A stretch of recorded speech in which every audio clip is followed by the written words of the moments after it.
क्या आपने कभी ऐसा पाप किया है जिसे आपने भूल मान लिया या जिसे अनजाने में कर दिया और सोचा कि शायद विधाता उसे माफ कर देंगे?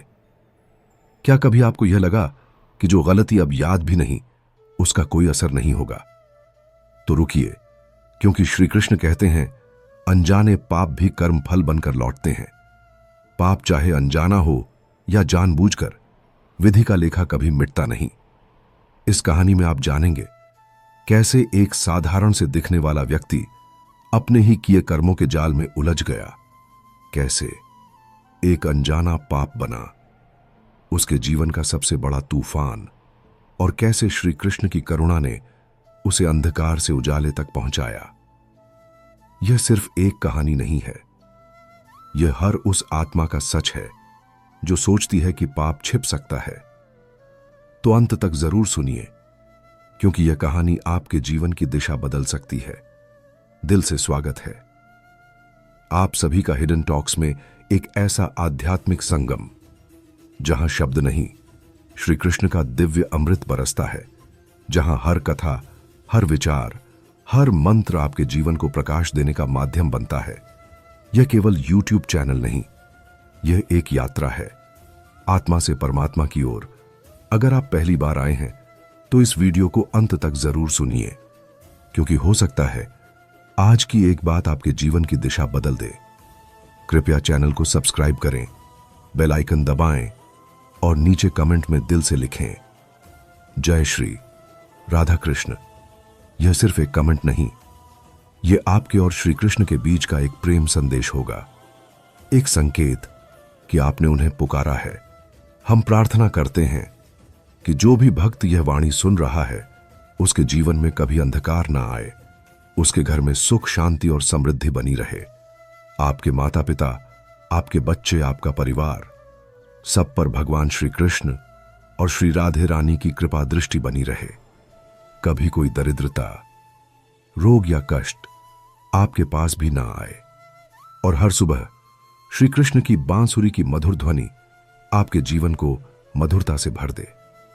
तो आइए आज की कथा, आज की शौक और आज की प्रेरणा की ओर बढ़ते हैं।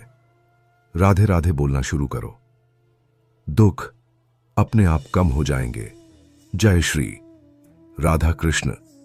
इस सृष्टि में हर कार्य का लेखा जोखा होता है। प्रत्येक कर्म, चाहे वह हमारे संज्ञान में हो या अजान में, ब्रह्मांड की गहराइयों में दर्ज हो जाता है। यह कोई साधारण लेखा नहीं, यह विधि का लेखा है जो स्वयं ब्रह्मा, विष्णु और महेश के नियंत्रण में होता है। श्री कृष्ण कहते हैं, है अर्जुन, जो जैसा कर्म करता है वैसा ही फल उसे भोगना ही पड़ता है। ना कोई उससे बच सकता है, ना कोई उसे टाल सकता है। यही सनातन सत्य है। कई बार मनुष्य यह सोचता है कि जो पाप उसने अनजाने में किया उसका क्या दंड होगा। उसका उत्तर बड़ा सीधा है, पाप पाप होता है, चाहे अनजाने किया गया हो या जानबूझकर। विधि का न्याय बहुत गूढ़ है। जैसे अग्नि किसी को जानबूझकर जलाए या कोई अनजाने में उसमें गिर जाए, दोनों ही स्थितियों में वह जलता ही है। अग्नि का धर्म है जलाना, उसी प्रकार पाप का धर्म है दंड देना। भगवान श्री कृष्ण ने महाभारत के युद्ध में केवल अर्जुन से ही नहीं, समस्त मानव जाति से यह वचन कहा, मैं सबके हृदय में स्थित हूं, और जो जैसा भाव रखकर मेरी ओर बढ़ता है मैं वैसा ही फल उसे देता हूं। किंतु हे पार्थ, जो अधर्म के पथ पर चलता है, चाहे वह राजा हो या रंक ब्राह्मण हो या चांडाल, उसे विधि के विधान से नहीं बचाया जा सकता। अब प्रश्न यह उठता है, यदि कोई बालक अपने बचपन में अनजाने में किसी का दिल दुखा देता है, किसी जीव को पीड़ा पहुंचा देता है, या कोई ऐसा पाप कर बैठता है जिसकी उसे समझ ही नहीं होती, तो क्या विधि उसे भी दंड देती है? उत्तर है हां, किंतु विधि का न्याय अंधा नहीं होता, वह कृपालु भी होता है। विधाता पाप का लेखा संचित करता है, और जब व्यक्ति ज्ञान से युक्त होता है तब उसे अवसर दिया जाता है कि वह अपने पूर्व के पापों का प्रायश्चित कर सके। परंतु यह अवसर भी तभी तक है जब तक मनुष्य के भीतर चेतना है। इस सृष्टि में जो भी घट रहा है वह विधि के कर्म सूत्र से जुड़ा है। एक अजानी व्यक्ति यदि अग्नि में हाथ डाले तो वह भी उसी प्रकार जलता है जैसे एक ज्ञानी व्यक्ति। संसार के नियम सभी पर एक समान लागू होते हैं। श्री कृष्ण कहते हैं, हे अर्जुन, जब तक मनुष्य अपने पापों से विमुख नहीं होता, जब तक वह सच्चे हृदय से प्रायश्चित नहीं करता, तब तक उसका चित्त शुद्ध नहीं हो सकता। और जब तक चित्त शुद्ध नहीं होगा तब तक उसे जन्मों जन्म तक उस पाप का फल भोगना ही पड़ेगा। पाप के विषय में सबसे बड़ी भांति यह है कि मनुष्य यह मान बैठला है कि उसका किया गया कर्म यदि छुप गया तो वह समाप्त हो गया, किंतु यह भ्रांति केवल माया है। श्री कृष्ण कहते हैं, मैं सब देखता हूं, सब जानता हूं, तुम्हारे विचार, तुम्हारे मन की लहरें, तुम्हारी आंखों की दिशा, सब कुछ मेरी नजीक है, दृष्टि में है। तुम कुछ भी मुझसे छुपा नहीं सकते। उसी कुरुक्षेत्र में जहां अर्जुन ने अपना गांडीव नीचे रख दिया था, वहां श्री कृष्ण ने उसे यह दिव्य दृष्टि दी कि वह देख सके कि युद्ध केवल शस्त्रों का नहीं बल्कि धर्म और अधर्म का संग्राम है। और इस युद्ध में जो भी अधर्म करेगा वह चाहे पांडव पक्ष में हो या कौरवों में दंड भोगेगा ही। धृतराष्ट्र ने पाप किया अपने पुत्रों को अन्याय में साथ देकर, किंतु उसने कभी अपना दोष नहीं स्वीकारा। गांधारी ने संपूर्ण जीवन तपस्या में बिताया, परंतु उसका हृदय अपने पुत्र की मृत्यु पर मोहग्रस्त रहा और यही मोह उसे आत्मज्ञान से दूर कर गया। यह मोह ही है जो पाप को जन्म देता है। अब एक कथा सुनो। द्वारका में एक वृद्ध ब्राह्मण श्री कृष्ण के पास आया। उसका नवजात शिशु बार बार मर जाता था। उसने व्यथित होकर कहा है, वासुदेव मैं धर्मात्मा हूं, ब्राह्मण हूं, तपस्वी हूं, फिर भी मेरी संतानें क्यों मर जाती हैं? श्री कृष्ण मुस्कुराए और कहा, हे ब्राह्मण, यह पाप तुम्हारा नहीं, तुम्हारे पूर्व जन्म का है। तुमने एक जन्म में एक गर्भवती गांव की हत्या की थी और उसका शाप आज तुम्हारे संतानों के रूप में सामने आ रहा है। ब्राह्मण कांप उठा, बोला, परंतु वह तो मुझे स्मरण नहीं। श्री कृष्ण बोले, स्मरण तुम्हारा काम नहीं, कर्मों की स्मृति ब्रह्मांड का कार्य है। विधाता सब कुछ लिखता है और जब तक वह लेखा शुद्ध नहीं होता तब तक आत्मा को शांति नहीं मिल सकती। इसीलिए यह मत समझो कि कोई पाप छोटा है और कोई बड़ा। श्री कृष्ण कहते हैं, पाप का कोई माप नहीं होता, उसका केवल प्रभाव होता है। एक गलत सोच भी पाप है। यदि वह किसी के प्रति द्वेष लाती हो, एक कठोर वाणी भी पाप है। यदि वह किसी को आंसू देती हो और यदि वह मन में ही रह जाए तो भी वह ब्रह्मांड में तरंग के रूप में जाता है और वहां से कर्म का लेखा बनता है। जो मनुष्य यह सोचता है कि वह मंदिर में जाकर कुछ दान कर देगा, कुछ जप कर लेगा और उसके सारे पाप मिट जाएंगे, वह भ्रम में है। श्री कृष्ण स्पष्ट कहते हैं, प्रायोश्चित केवल तब फलदायक होता है जब वह पश्चाताप से भरा हो और उस पश्चाताप में कर्म का परिवर्तन हो, केवल मंत्रों से नहीं। मन के परिवर्तन से ही पारियों का क्षालन होता है। कई बार मनुष्य जानबूझकर पाप करता है और फिर सोचता है कि भगवान तो दयालु हैं, वे क्षमा कर देंगे। यह अधर्म की सीमा है। दया और क्षमा उन्हें मिलती है जो गलती करते हैं, लेकिन पाप को पाप मानते हैं। किंतु जो पाप को अधिकार समझकर करते हैं वे भगवान की दया के अधिकारी नहीं बन सकते। श्री कृष्ण एक अन्य प्रसंग में कहते हैं, हे अर्जुन, जो मनुष्य अपने स्वार्थ में डूबकर दूसरों का अहित करता है, वह चाहे जितना पूजा करे, तीर्थ करे, दान करे, उसकी आत्मा में अशुद्धता बनी रहती है और जब तक आत्मा शुद्ध नहीं होती तब तक मोक्ष का द्वार बंद रहता है। ध्यान दो, यही कारण है कि जब युधिष्ठिर ने एक बार असत्य कहा, अश्वत्थामा मरा गया, तब भी श्री कृष्ण ने उन्हें क्षण भर रोका, क्योंकि वे जानते थे कि युधिष्ठिर सत्यवादी थे और इस असत्य से उनका चित्त अशांत हो जाएगा। यहां तक कि युधिष्ठिर को नरक का द्वार भी देखना पड़ा, जबकि वे धर्मराज थे, क्योंकि विधि का लेखा अटल है। इसका अर्थ यह नहीं कि मनुष्य को भय में जीना चाहिए, बल्कि उसे जागरूकता में जीना चाहिए। श्री कृष्ण चाहते हैं कि मनुष्य पाप से ना डरे, बल्कि सत्कर्म में रुचि ले, क्योंकि जहां सत्कर्म होता है वहां पाप स्वतः ही नष्ट हो जाते हैं। लेकिन सत्कर्म तभी संभव है जब मन पवित्र हो। एक आत्मा अनेक जन्मों से पाप और पुण्य के लेखे में उलझी रहती है। जब वह श्री कृष्ण के चरणों की शरण में आती है, तब उसे वह दिव्य प्रकाश मिलता है जो उसे उसके पारियों की पहचान कराता है। और जब पहचान हो जाती है, तब पश्चाताप से मुक्ति का मार्ग बनता है। यह मत समझो कि तुम अकेले हो। हर आत्मा कभी ना कभी किसी पाप में उलझी है। यहां तक कि नारद जी भी एक जन्म में शिकारी थे, वाल्मीकि डाकू थे।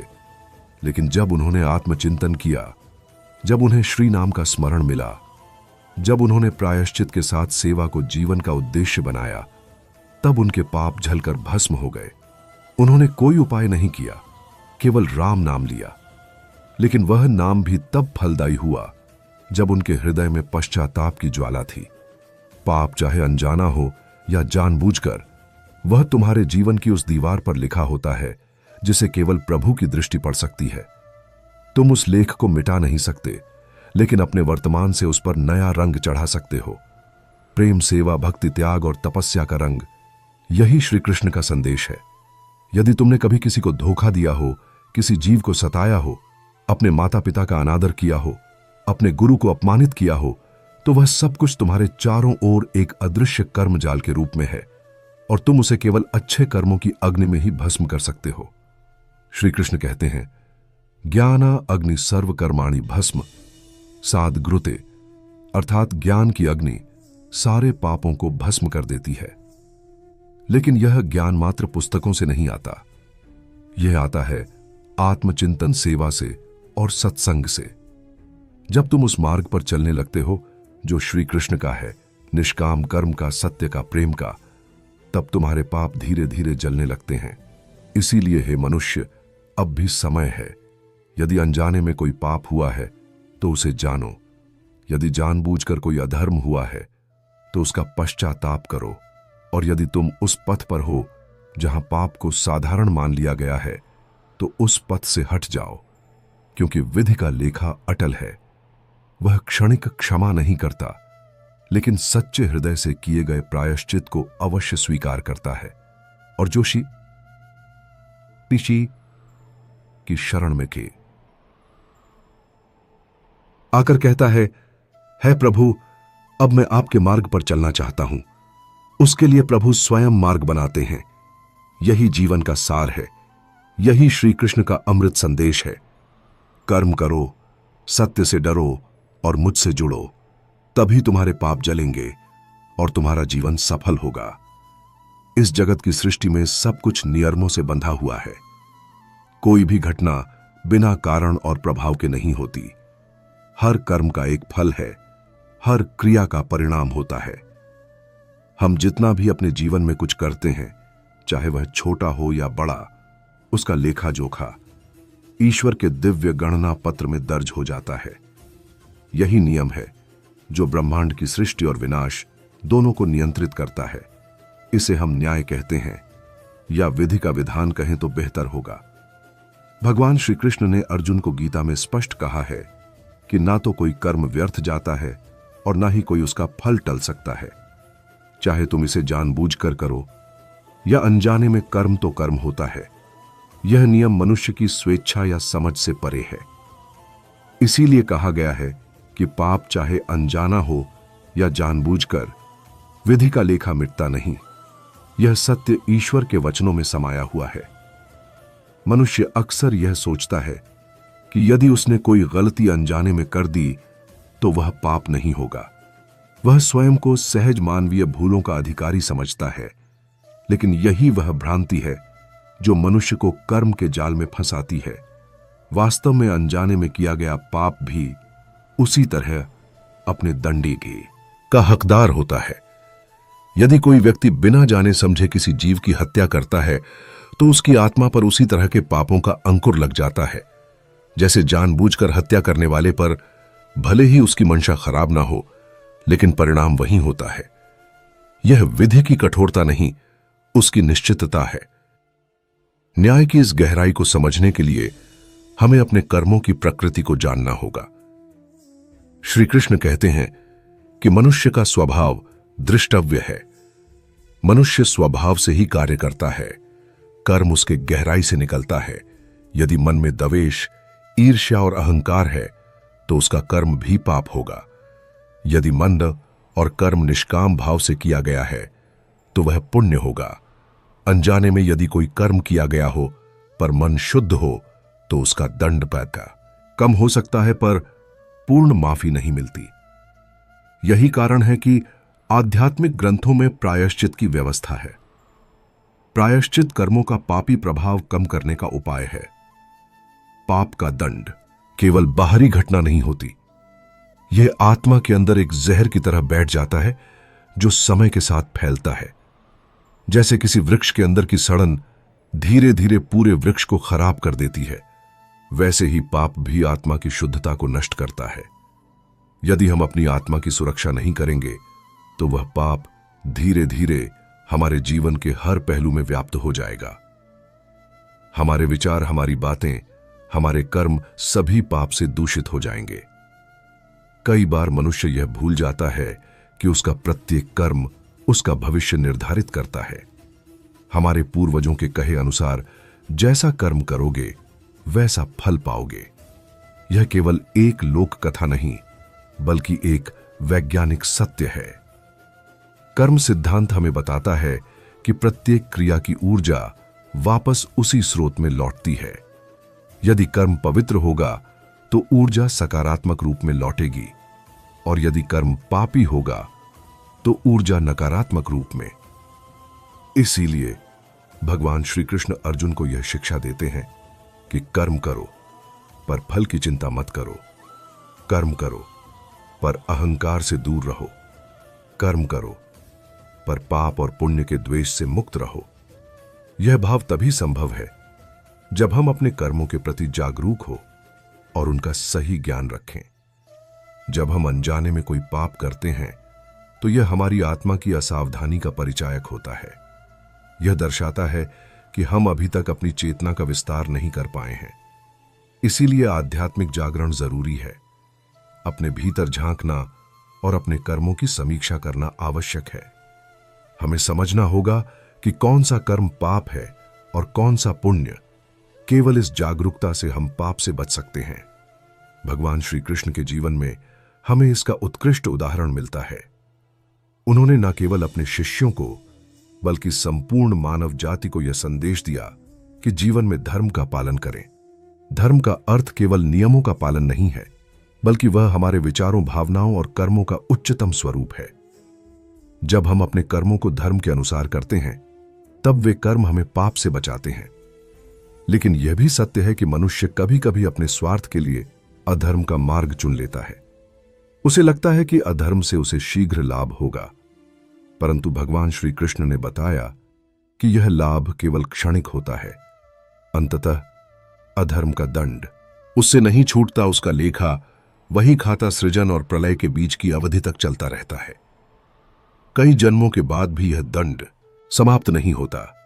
अर्जुन के उदाहरण से समझो।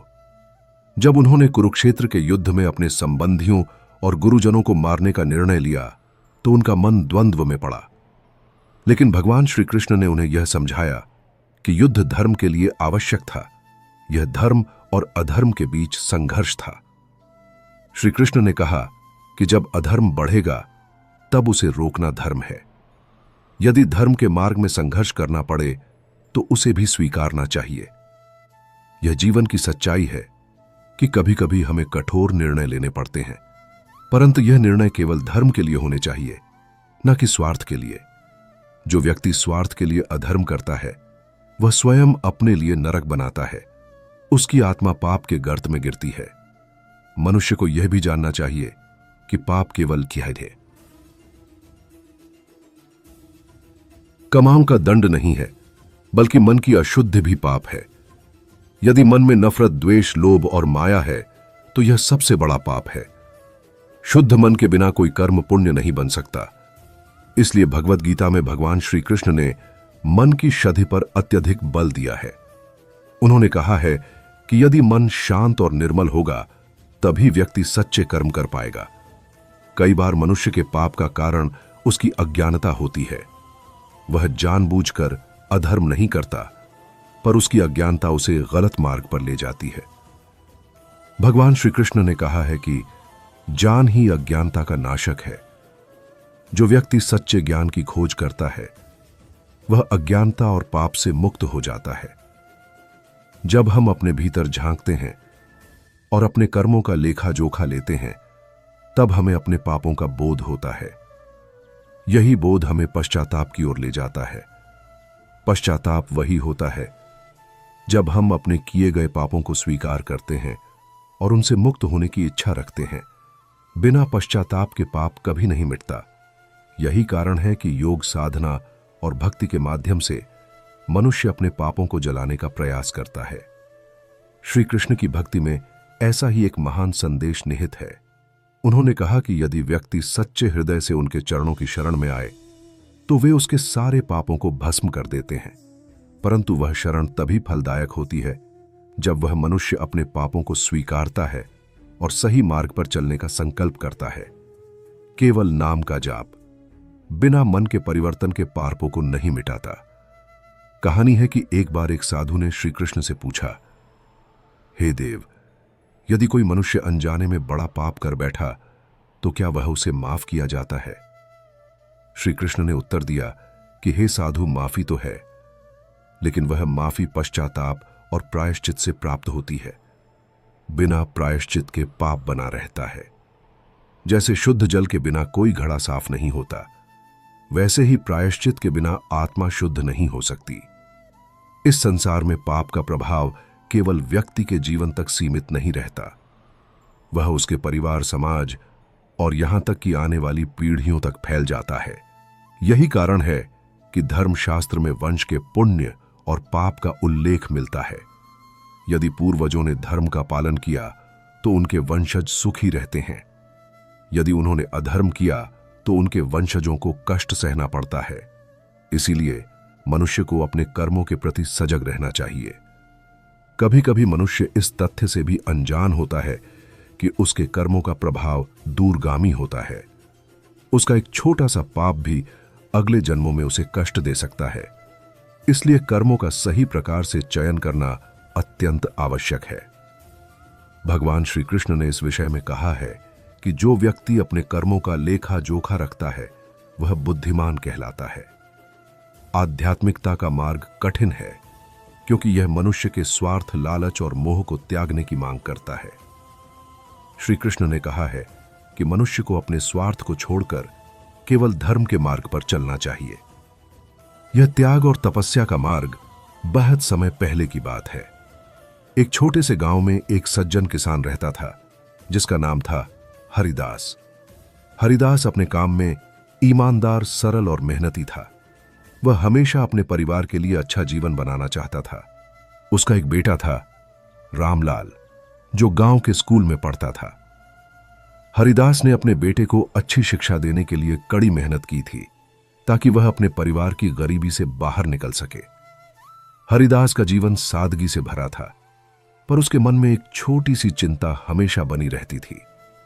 हरिदास का गांव पहाड़ी इलाके में था, जहां जंगल के बीचों बीच एक घना जंगल था।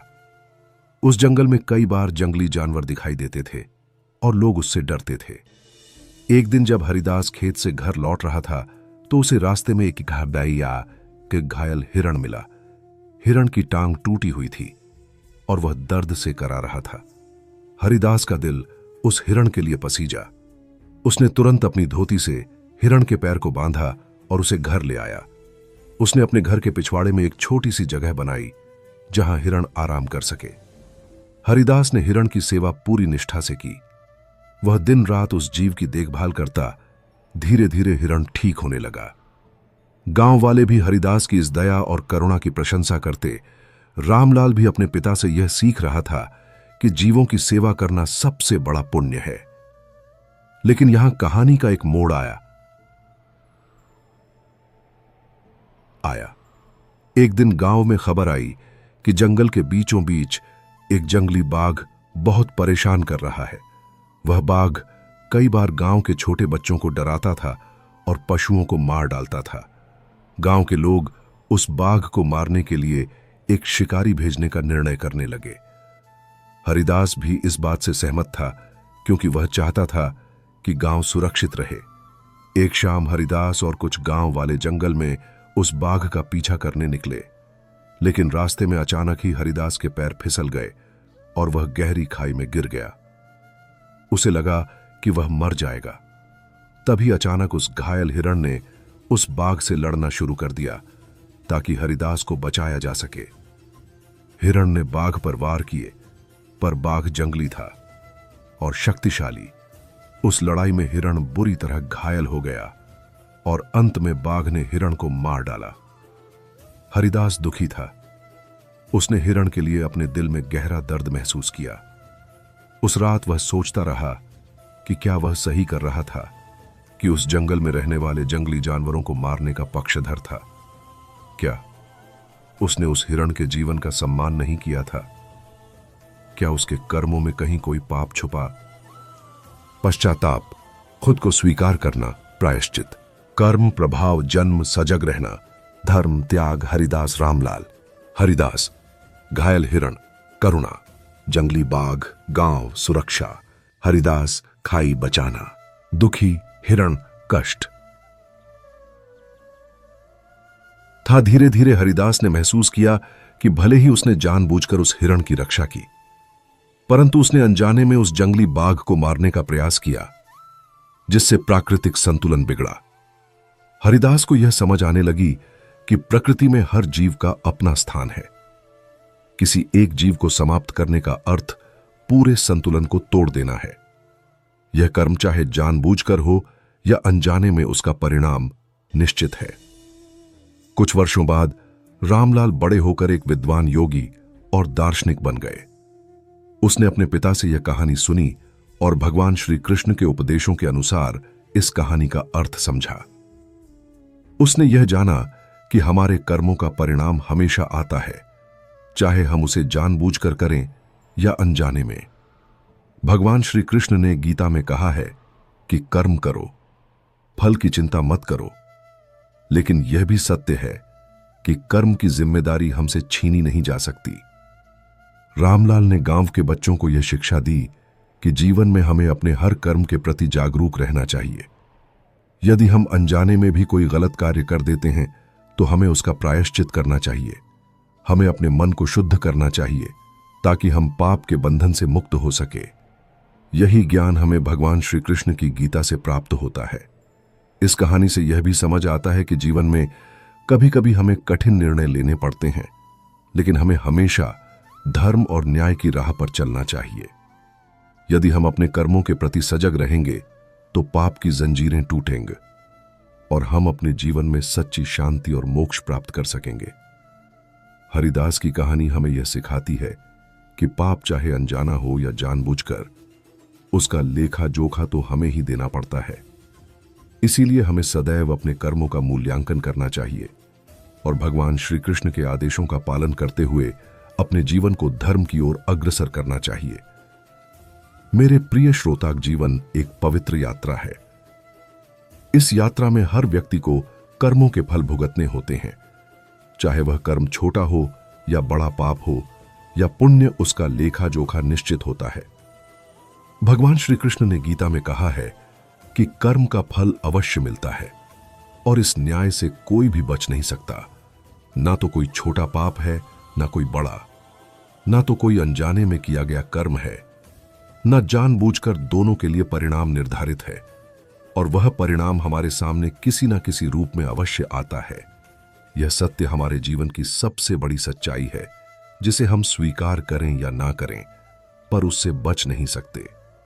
इसी सच्चाई को समझने के लिए मैं आज एक गहन कथा और उपदेश लेकर आया हूं, जो हमें हमारे कर्मों के प्रति सजग बनाएगा और जीवन की असली माया से अवगत कराएगा। बहुत वर्षों पहले की बात है। एक छोटे से गांव में एक किसान रहता था जिसका नाम हरिदास था। वह साधारण जीवन जीता था, पर मन से बड़ा संवेदनशील और धार्मिक था। हरिदास को अपने कर्मों का महत्व भली भांति पता था। वह मानता था कि कर्म ही जीवन है और कर्मों के अनुसार ही जीवन फलित होता है। वह रोज प्रातः काल प्रभु श्री कृष्ण का स्मरण करता और उनके नाम का जप करता था। उसके मन में यह विश्वास था कि प्रभु कर्म के अनुसार ही न्याय करेंगे। एक दिन हरिदास को खेत में काम करते समय एक घायल हिरण मिला। हिरण का पैर टूट चुका था और वह बड़ी पीड़ा में था। हरिदास ने बिना किसी संकोच के उस घायल जीव की देखभाल शुरू कर दी। उसके पास बहुत साधन नहीं थे, पर वह पूरे मन से उस जीव की सेवा करता रहा। वह जानता था कि जीवों की सेवा में भगवान की सेवा है। इस विश्वास ने उसे हिरण की देखभाल के लिए हर संभव प्रयास करने के लिए प्रेरित किया। धीरे धीरे हिरण ने ठीक होना शुरू किया। गांव के लोग भी हरिदास की सेवा देखकर प्रभावित हुए। उनकी भी यही राय थी कि हरिदास ने एक बड़ा पुण्य कार्य किया है, परंतु प्रकृति का अपना नियम था। उसी जंगल में एक भयानक बाघ रहता था जो गांव वालों के लिए खतरा था। वह कई बार गांव के पशुओं को मार चुका था और बच्चों को डराता था। गांव के बुजुर्गों ने फैसला किया कि उस बाघ को मारना अनिवार्य है ताकि गांव सुरक्षित रह सके। हरिदास भी इस निर्णय में शामिल हुआ। उसने सोचा कि जब तक वह बाघ वहां रहेगा, गांव का जीवन दुष्कर रहेगा, इसीलिए उसे रोकना जरूरी था। परंतु जब वह बाघ के पीछे जंगल में गया तो वहां उसे अपना ही कर्म याद आया। उसने सोचा, जिस हिरण को मैंने सेवा दी, क्या उसके जीवन की रक्षा के लिए मैं बाघ को मार सकता हूं? क्या यह न्याय है? उस रात हरिदास को नींद नहीं आई। उसने भगवान श्री कृष्ण की गीता के श्लोक याद किए, जहां कहा गया है कि कर्म करना हमारा धर्म है, पर कर्म के फल का मोह नहीं रखना चाहिए। साथ ही हर कर्म का फल अवश्य मिलता है, चाहे वह फल सुखद हो या दुखद। उसने जाना कि उसका जो भी कर्म हुआ, चाहे जानबूझकर हो या अनजाने में, उसका परिणाम उसे भुगतना होगा। समय बीतता गया। हरिदास के जीवन में कई घटनाएं हुई जिसने उसे और भी गहरा जान दिया। उसने सीखा कि अनजाने में किया गया पाप भी पाप ही होता है। जैसे यदि आप अनजाने में किसी का दिल दुखा दें तो वह कर्म भी आपका जिम्मा बन जाता है। आप उसे छुपा नहीं सकते। कर्म का लेखा मिटाना असंभव है। भगवान श्री कृष्ण ने गीता में स्पष्ट रूप से कहा है कि जो व्यक्ति कर्म में लिप्त रहता है वह उसके बंधन में भी रहता है। बंधन तो तब और भी मजबूत हो जाता है जब हम अपने कर्मों के प्रति लापरवाह होते हैं। यदि हम अपने पापों को स्वीकार कर उनका प्रायश्चित नहीं करते तो वे पाप हमारे जीवन में अंधकार बनकर छा जाते हैं। हरिदास की कहानी हमें यही सिखाती है कि जीवन में हमेशा सतर्क रहना चाहिए। हमें अपने कर्मों को समझदारी से करना चाहिए। यदि कभी अनजाने में भी कोई गलत कर्म हो जाए तो हमें ग्रंथ उसका प्रायश्चित करना चाहिए। भगवान श्री कृष्ण की महिमा और उनके उपदेश हमें यही प्रेरणा देते हैं कि जीवन का अंतिम लक्ष्य मोक्ष है, और मोक्ष तभी संभव है जब हम अपने कर्मों की जिम्मेदारी स्वीकार करें। इस संसार में कोई भी कर्म छोटा या बड़ा नहीं होता। प्रत्येक कर्म का अपना महत्व और प्रभाव होता है। एक छोटा सा कुटिल कर्म भी जीवन में बड़ी समस्या ला सकता है। इसलिए हमें हर कदम सोच समझकर उठाना चाहिए। श्री कृष्ण ने गीता में कहा है कि जो व्यक्ति अपने कर्मों के फल से भयभीत रहता है और फिर भी धर्म के अनुसार कर्म करता है, वह महान होता है। इसीलिए हमें अपने कर्तव्य से पीछे नहीं हटना चाहिए, पर फल की चिंता भी त्यागनी चाहिए। हरिदास की कथा के साथ एक और उदाहरण मैं आप सबके सामने रखना चाहता हूं। एक राजा था जिसका नाम विक्रमादित्य था। वह न्यायप्रिय और धर्मात्मा था। उसने अपने राज्य में सभी के लिए न्याय सुनिश्चित किया। परंतु एक दिन एक दुर्घटना हुई जिसमें राजा की एक भूल के कारण एक निर्दोष व्यक्ति की मौत हो गई। राजा ने सोचा कि वह जानबूझकर ऐसा नहीं करना चाहता था, परंतु उसकी यह भूल उसका बुरा परिणाम लेकर आई। राजा ने अपने कर्म का प्रायश्चित करने के लिए पूरे राज्य में दान देना शुरू किया और भगवान की भक्ति में लीन हो गया। उसकी कहानी भी यह सिखाती है कि चाहे पाप जानबूझकर हो या अनजाने में, उसका परिणाम भुगतना ही पड़ता है। प्रिय मित्रों, जीवन में कर्म ही हमारे भाग्य का निर्धारण करते हैं। भगवान श्री कृष्ण की गीता हमें सिखाती है कि हमें कर्म करते समय ना तो मोह में पड़ना चाहिए और ना ही अपने कर्म के परिणाम से डरना चाहिए। परंतु यह भी सत्य है कि हमारे कर्मों का लेखा जोखा ईश्वर के न्याय के सामने हमेशा उपस्थित रहता है। वह न्याय कभी गलत नहीं होता। इसलिए हमें सदैव अपने कर्मों का मूल्यांकन करते रहना चाहिए। हमें अपने मन को शुद्ध रखना चाहिए और हमेशा सत्य, धर्म और न्याय के मार्ग पर चलना चाहिए। केवल इसी मार्ग पर चलकर हम अपने पापों से मुक्त हो सकते हैं और जीवन में सच्ची शांति प्राप्त कर सकते हैं। भगवान श्री कृष्ण की कथा, गीता के उपदेश और हरिदास जैसे साधारण व्यक्ति की जीवन गाथा हमें यही संदेश देती है कि पाप चाहे अनजाने हो या जानबूझकर, उसका लेखा मिटता नहीं। इसीलिए जीवन में हमेशा सतर्कता और ईमानदारी के साथ कर्म करें। कर्म करते समय भगवान को स्मरण करें और उनके आदेशों का पालन करें।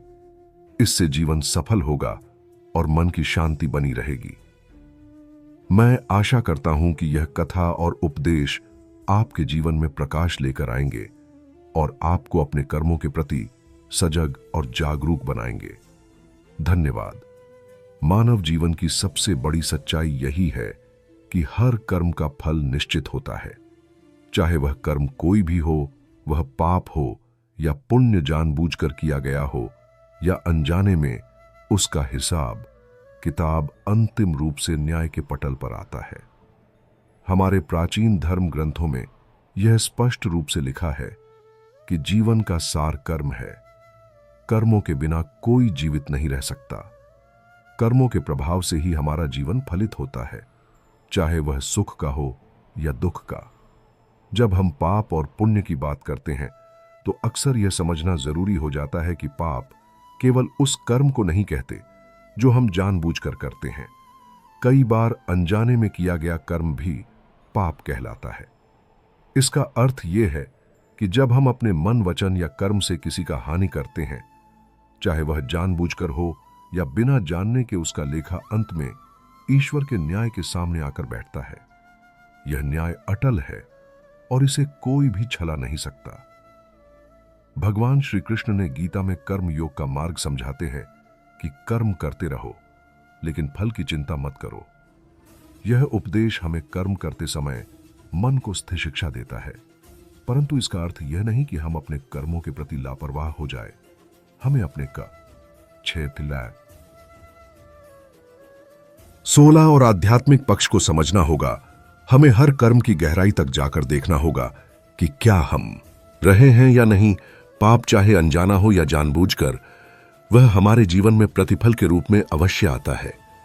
इसके अलावा पाप के परिणाम से बचने का एकमात्र मार्ग है आत्मा की सुध और ईश्वर की शरण।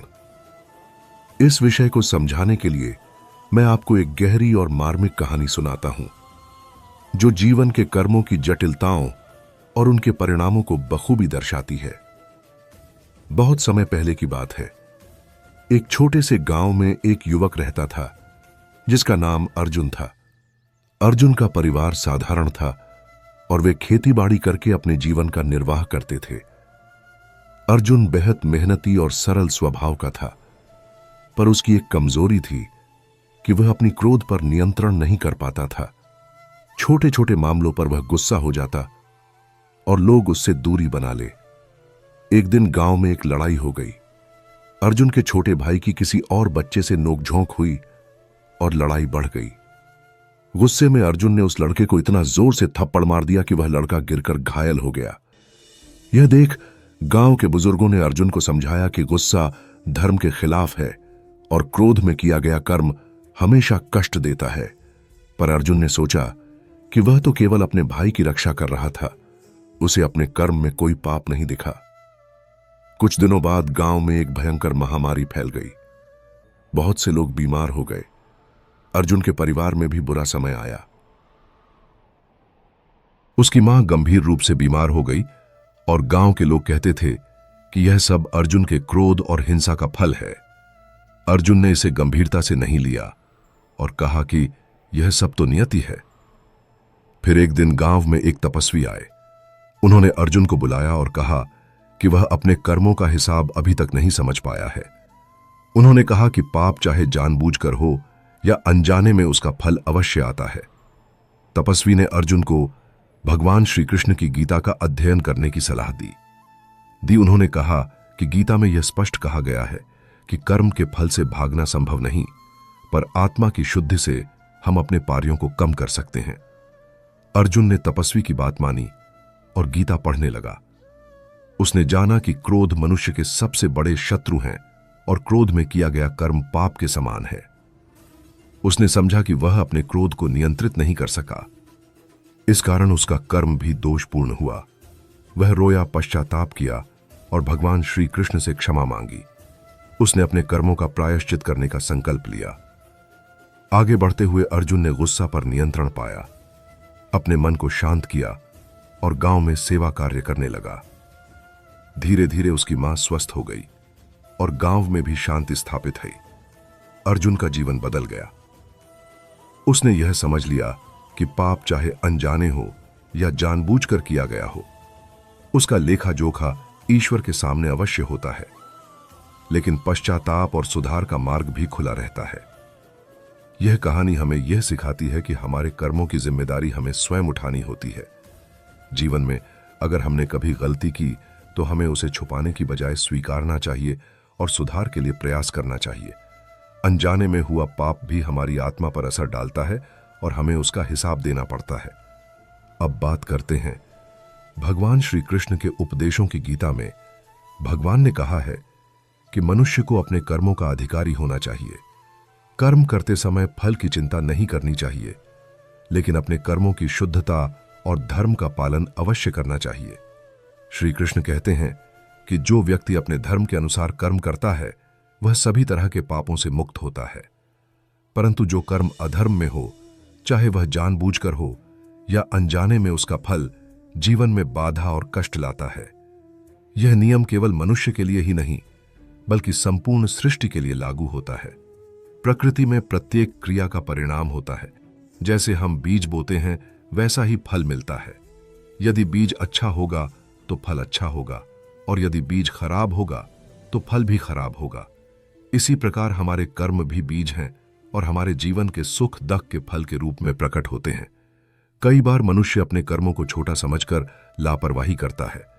वह सोचता है कि एक छोटा पाप तो कोई बात नहीं, उसका कोई खास असर नहीं पड़ेगा, परंतु यह गलत सोच है। छोटे छोटे पाप मिलकर बड़े संकट बन जाते हैं। यह वैसा ही है जैसे एक छोटी सी चिंगारी जंगल में आग लगा दे। इसलिए हमें अपने कर्मों को हल्के में नहीं लेना चाहिए। भगवान श्री कृष्ण की माया और कर्म योग की शिक्षा हमें यही सिखाती है कि जीवन में हमेशा अपने कर्मों का सही मूल्यांकन करें। यदि कोई गलती हो जाती है तो तत्परता से उसका प्रायश्चित करें। इसके लिए तपस्या, दान, सेवा और ईश्वर का स्मरण सर्वोत्तम उपाय है। गीता में कहा गया है कि जो व्यक्ति अपने अहंकार को त्याग कर ईश्वर की भक्ति में लीन हो जाता है वह सभी पापों से मुक्त हो जाता है। पाप चाहे अनजाना हो या जानबूझकर, उसका लेखा मिटता नहीं, परंतु ईश्वर की शरण में जाकर और अपने कर्मों का सही मूल्यांकन करके हम उन पापों से मुक्त हो सकते हैं। यह एक ऐसी प्रक्रिया है जो निरंतर चलती रहती है। हमारे मन के अंदर सत्य की खोज और सुधार का प्रयास होना चाहिए, तभी हम अपने जीवन को शुद्ध कर सकते हैं। जीवन में हमें यह भी समझना चाहिए कि कर्मों के फल केवल इस जन्म में ही नहीं बल्कि अनेक जन्मों में भी भुगतने पड़ते हैं। हिंदू धर्म में पुनर्जन्म का सिद्धांत यही कहता है कि हमारे वर्तमान जन्म के सुख दुख पिछले कर्मों के परिणाम हैं और हमारे वर्तमान कर्म भविष्य के जन्मों को निर्धारित करते हैं। इसलिए हमारे कर्मों का महत्व अत्यधिक होता है। यदि हम अच्छे कर्म करें तो हमारा जीवन सुखमय होगा और बुरे कर्मों का फल हमें भुगतना होगा। हमारे प्राचीन ऋषियों ने यह भी कहा है कि अनजाने में किया गया पाप भी पाप है और उसका प्रायश्चित करना आवश्यक है। जैसे यदि किसी ने अनजाने में किसी के लिए कोई गलती की हो तो तुरंत माफी मांगनी चाहिए और सुधार के प्रयास करने चाहिए। मनुष्य को अपने कर्मों के प्रति सजग और सतर्क रहना चाहिए। इस संदर्भ में भगवान श्री कृष्ण की एक और महत्वपूर्ण शिक्षा है, अहिंसा परमो धर्मा। अहिंसा यानी किसी भी जीव को दुख न पहुंचाना, किसी के प्रति दया भाव रखना और अपने कर्मों में प्रेम और करुणा को समाहित करना।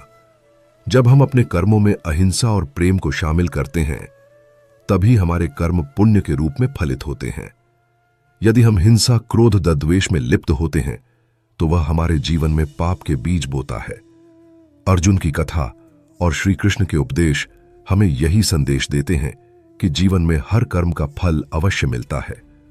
पाप चाहे अनजाने हो या जानबूझकर, उसका लेखा मिटता नहीं।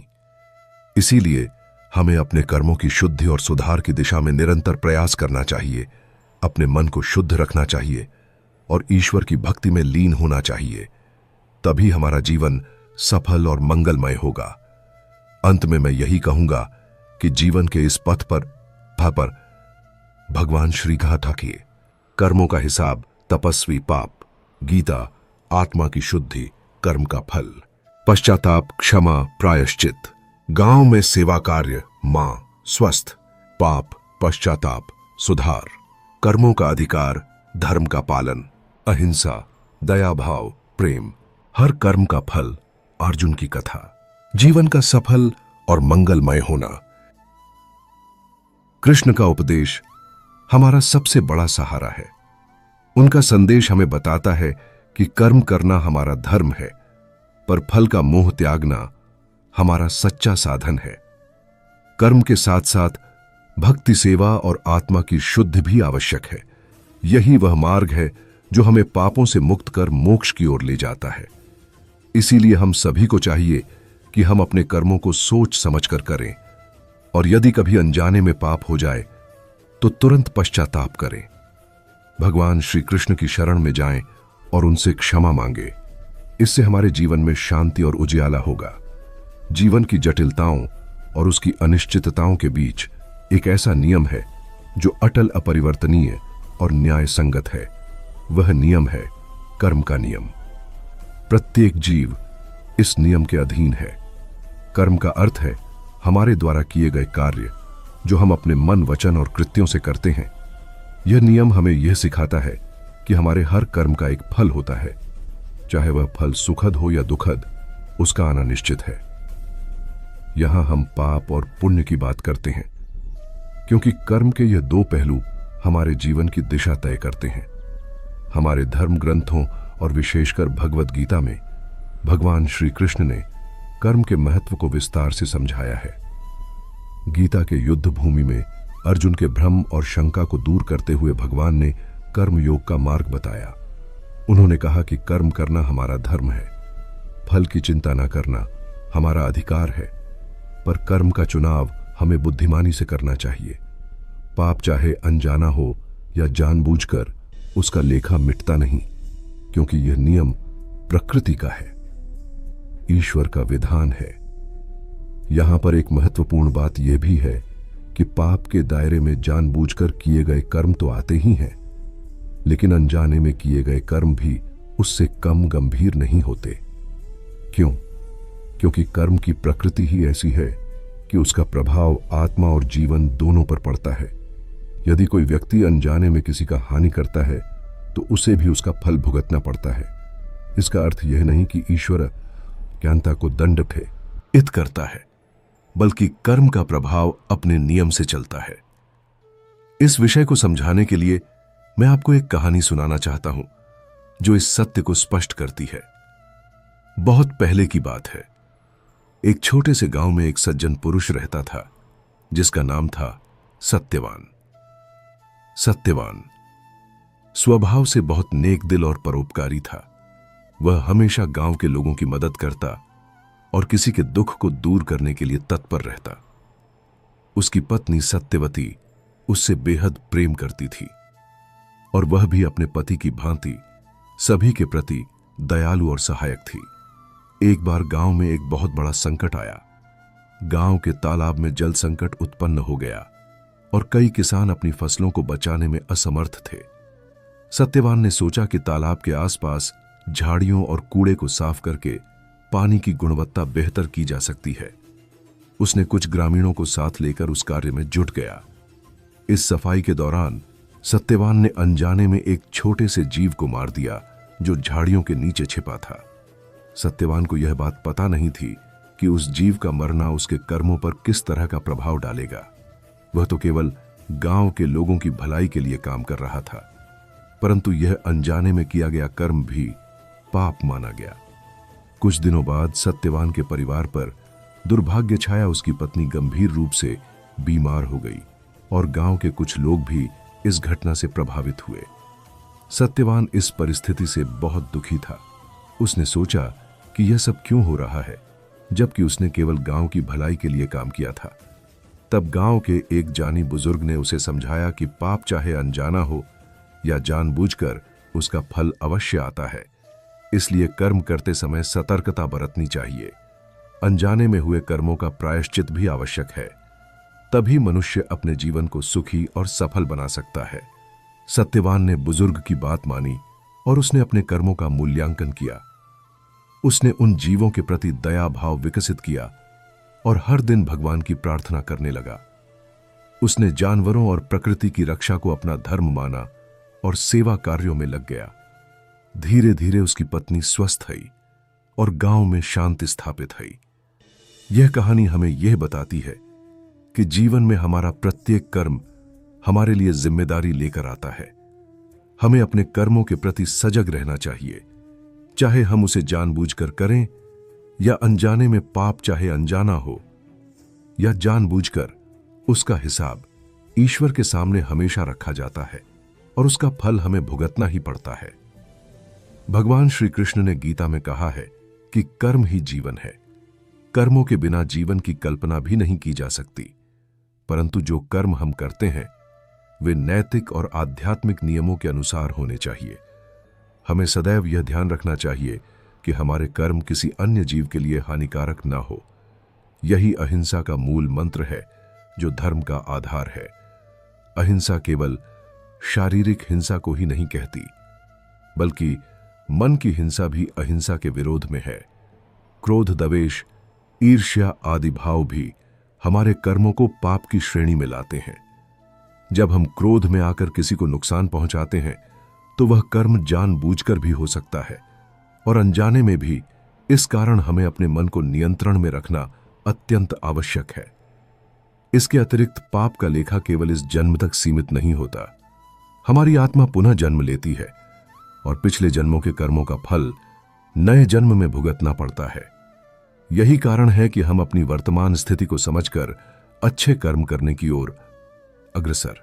सत्यवान नेक दिल परोपकारी पत्नी सत्यवती, जल संकट, तालाब, फसलों, झाड़ियों, जीव, पाप, दुर्भाग्य, पत्नी बीमार, पाप प्रायश्चित, मनुष्य दयालु, भगवान प्रार्थना, शांति, स्वस्थ, गांव, कर्म जिम्मेदारी, असर अहिंसा, मन की हिंसा, क्रोध नियंत्रण, कर्म, पुनः जन्म, पिछले जन्मों होते हैं। यदि हम अपने कर्मों की शुद्धि नहीं करते तो हमारे पाप हमें कई जन्मों तक कष्ट देते रहते हैं। यहां भगवान श्री कृष्ण का यह उपदेश याद रखना चाहिए कि जो मनुष्य अपने कर्मों को भगवान को समर्पित कर देता है वह सभी पापों से मुक्त हो जाता है। यह समर्पण केवल वचन भर का नहीं होता, बल्कि समर्पित हृदय का होता है। जब हम अपने हर कर्म को ईश्वर की इच्छा मानकर करते हैं तो वह कर्म पाप नहीं रह जाता। हमारे कर्मों का प्रभाव इतना व्यापक होता है कि वह केवल हमें ही नहीं बल्कि हमारे परिवार और समाज को भी प्रभावित करता है। उदाहरण के लिए, यदि माता पिता अपने कर्मों में अधर्म करते हैं तो उसके प्रभाव उनके संतान पर भी पड़ते हैं। यह पीढ़ी दर पीढ़ी चलता रहता है। इसी तरह यदि हम अपने जीवन में पुण्य कर्म करते हैं तो वह अच्छे संस्कार और सकारात्मक ऊर्जा का सृजन करता है, जो हमारे आसपास के लोगों को भी लाभ पहुंचाता है। अतः हमें अपने कर्मों की शुद्धि पर अत्यधिक ध्यान देना चाहिए। जीवन में जागरूकता के साथ कर्म करें, ईश्वर की भक्ति करें और सेवा भाव से जीवन बिताएं। यह हमें पाप के दायरे से बाहर निकालकर शांति और मोक्ष की ओर ले जाता है। श्री कृष्ण की लीला और उनके उपदेश हमें यह भी बताते हैं कि कभी कभी जीवन में हमें कठिन परीक्षाओं का सामना करना पड़ता है। यह परीक्षाएं हमारे कर्मों के हिसाब किताब का परिणाम होती हैं, परंतु ईश्वर की कृपा से हम इन परीक्षाओं को पार कर सकते हैं। हमें धैर्य रखना चाहिए, आत्मविश्वास नहीं खोना चाहिए और अपने धर्म पर अडिग रहना चाहिए। अंत में मैं यही कहना चाहता हूं कि पाप चाहे अनजाना हो या जानबूझकर किया गया हो, उसका लेखा मिटता नहीं। परंतु हमें निराश होने की बजाय सुधार का मार्ग अपनाना चाहिए। पश्चाताप करें, अपने कर्मों को शुद्ध करें और भगवान की शरण में जाएं। यही जीवन का सार है, यही सफलता का मंत्र है। भगवान श्री कृष्ण की शरण में जीवन का प्रत्येक पाप धूल जाता है और व्यक्ति सुख, शांति और मोक्ष प्राप्त करता है। इसलिए हमें सदैव अपने कर्मों को भगवान की इच्छा के अनुरूप करना चाहिए और पशी, अहिंसा, दया, प्रेम के साथ जीवन व्यतीत करना चाहिए। सत्यवान की कहानी जहां खत्म हुई थी, वहां से आगे बढ़ते हुए हमें यह देखना होगा कि जीवन के हर पहलू में कर्म का कितना महत्वपूर्ण स्थान है। सत्यवान ने समझ लिया था कि अनजाने में भी किए गए कर्मों का फल भुगतना पड़ता है और उसने अपने कर्मों के प्रति सजग रहने की ठानी। परंतु जीवन में कई बार इंसान को अपनी गलतियों और पापों के बोझ से बाहर निकलना इतना आसान नहीं होता। सत्यवान ने देखा कि केवल पश्चाताप और प्रार्थना करने भर से जीवन में स्थायी शांति नहीं आती। उसे समझना था कि पापों का प्रायश्चित और कर्मों की शुद्धि के लिए निरंतर प्रयास करना पड़ता है। इसी दिशा में उसने अपने जीवन के सबसे कठिन संघर्षों का सामना किया। एक बार सत्यवान ने एक वृद्ध आर्षी से मुलाकात की, जो अपने जीवन में तपस्या और ध्यान के द्वारा कर्मों के प्रभाव को समझ चुके थे। उस आर्षी ने सत्यवान को कहा, बेटा, केवल अपने किए कर्मों से दुखी होना या उनसे डरना ही पर्याप्त नहीं है। हमें अपने मन, वचन और कर्म तीनों को सुधारना होगा। यह समझना जरूरी है कि पाप की जड़ अहंकार, अभिमान और मोह में छिपी होती है। जब तक तुम अपने मन को इन बंधनों से मुक्त नहीं करोगे, तब तक कर्मों का फल तुम्हारे साथ रहेगा। सत्यवान ने ध्यान से आर्षी की बात सुनी और उस दिन से उसने अपने मन के भीतर झांकने का प्रयास शुरू किया। उसने देखा कि उसके मन में कहीं ना कहीं अपने अधिकारों की चिंता, दूसरों से तुलना और स्वार्थ छिपा हुआ था। यह भाव उसे बार बार गलत रास्ते पर ले जा रहे थे। उसने अपने मन को नियंत्रित करने के लिए ध्यान और योग का सहारा लिया। भगवान श्री कृष्ण की महिमा में लीन होकर उसने अपने आप को समर्पित किया। श्री कृष्ण की महिमा में लीन होने का अर्थ केवल उनकी कथा सुनना या मंदिर जाना नहीं था। यह तो जीवन के हर पल में उनके विचारों, उनकी लीलाओं और उनके उपदेशों को आत्मसात करना था। सत्यवान ने भगवत गीता के श्लोकों का गहन अध्ययन किया। उसने जाना कि कर्म योग में कहा गया है कि कर्म करो, पर फल की चिंता मत करो।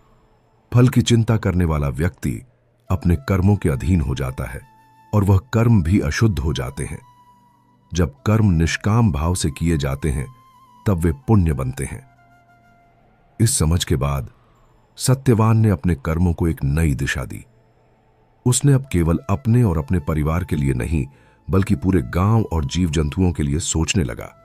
उसने गांव के तालाब की सफाई के बाद वहां पक्षियों के लिए घासले बनाए वनस्पतियों की रक्षा की और जरूरतमंदों की सहायता की। इस प्रकार उसने अपने कर्मों को अपने अहंकार और स्वार्थ से ऊपर उठाकर सेवा का स्वरूप दिया। परंतु जीवन की चुनौतियां खत्म नहीं हुई। एक दिन सत्यवान के गांव में एक भयंकर महामारी फैल गई। कई लोग बीमार पड़ गए और उपचार के लिए संसाधनों की भारी कमी थी। सत्यवान ने देखा कि इस संकट के बीच कई लोग ना तो अपने पारियों का पश्चाताप कर रहे थे और ना ही ईश्वर का स्मरण कर पा रहे थे। वह खुद भी इस संकट में असहाय महसूस कर रहा था। उसने भगवान श्री कृष्ण से प्रार्थना की कि वह अपने भक्त की रक्षा करें। भगवान श्री कृष्ण ने सत्यवान को एक दिव्य दर्शन देकर समझाया कि जीवन में जो भी दुख या संकट आता है, वह हमारे प्राणे कर्मों का परिणाम होता है। यह दंड नहीं बल्कि शिक्षा है, ताकि आत्मा परिलक्षित होकर सुधार की ओर बढ़ सके। उन्होंने कहा, सत्यवान, जो कर्म टाटा तुमने किए, चाहे वे पाप हो या पुण्य, उनका फल तुम्हें भुगतना ही पड़ेगा। परंतु जो मन से ईमानदारी और भक्ति से कर्म करता है, वह कभी अकेला नहीं रहता। मैं अपने भक्तों की रक्षा करता है। यह संदेश सत्यवान के जीवन में एक नई ऊर्जा लेकर आया। उसने अपने गांव वालों के साथ मिलकर सेवा कार्य शुरू किया। वह बीमारों की देखभाल करता, बच्चों को शिक्षा देता और सभी को भगवान की भक्ति के लिए प्रेरित करता। धीरे धीरे गांव में महामारी से लड़ने की शक्ति बढ़ी और लोग आशा के साथ जीने लगे। सत्यवान ने समझा कि जीवन में जो भी विपत्तियां आती हैं, उन्हें भगवान की माया के रूप में देखना चाहिए। इन विपत्तियों से घबराना नहीं, बल्कि उनका सामना श्रद्धा और साहस से करना चाहिए। यही भगवान श्री कृष्ण का वास्तविक उपदेश है। उसने अपने जीवन के अनुभवों से यह भी जाना कि केवल अपने कर्मों का लेखा ही नहीं, बल्कि अपने पूर्वजों के कर्मों का भी प्रभाव हमारे जीवन पर पड़ता है। इसलिए उसने अपने पूर्वजों के लिए भी पूजा और श्राद्ध कर्म किए, ताकि उनके अच्छे कर्मों का फल उसे और आने वाली पीढ़ियों को प्राप्त हो। सत्यवान की कहानी हमें यह सीख देती है कि पाप चाहे अनजाना हो या जानबूझकर उसका लेखा मिटता नहीं, परंतु ईश्वर की कृपा भक्ति और सच्चे प्रयासों से हम अपने कर्मों को शुद्ध कर सकते हैं और जीवन में सुख शांति ला सकते हैं। जीवन एक निरंतर संघर्ष है, पर ईश्वर की शरण में वह संघर्ष भी सुंदर और सार्थक हो जाता है। यहां तक हमने देखा कि कर्म का नियम अटल है और उससे बचना संभव नहीं, लेकिन उसकी प्रभाव को कम करने और मोक्ष प्राप्ति का मार्ग ईश्वर की भक्ति और कर्म योग है। अब मैं इस कथा को और विस्तार से आगे बढ़ाता हूं, जहां सत्यवान का संघर्ष और उसका आध्यात्मिक विकास और भी गहराई से सामने आएगा। एक दिन सत्यवान ने अपने गांव के बाहर जंगल में एक वृद्ध साधु को देखा, जो ध्यान मग्न था। साधु के चेहरे पर गहरी शांति और आनंद था। सत्यवान ने उनसे मिलने का निश्चय किया। साधु ने उसे देखा और मुस्कुराते हुए कहा, बेटा, तुम्हारे मन में बहुत कुछ है, तुम सही मार्ग पर हो, पर अभी भी तुम्हें अपने कर्मों के फल से पूरी तरह मुक्त होना बाकी है। सत्यवान ने पूछा, महान साधु, मैं अपने कर्मों का फल भुगत रहा हूं, क्या ऐसा कोई तरीका है जिससे मैं इस बंधन से मुक्त हो सकूं? साधु ने कहा है, और वह तरीका है पूर्ण समर्पण और ध्यान।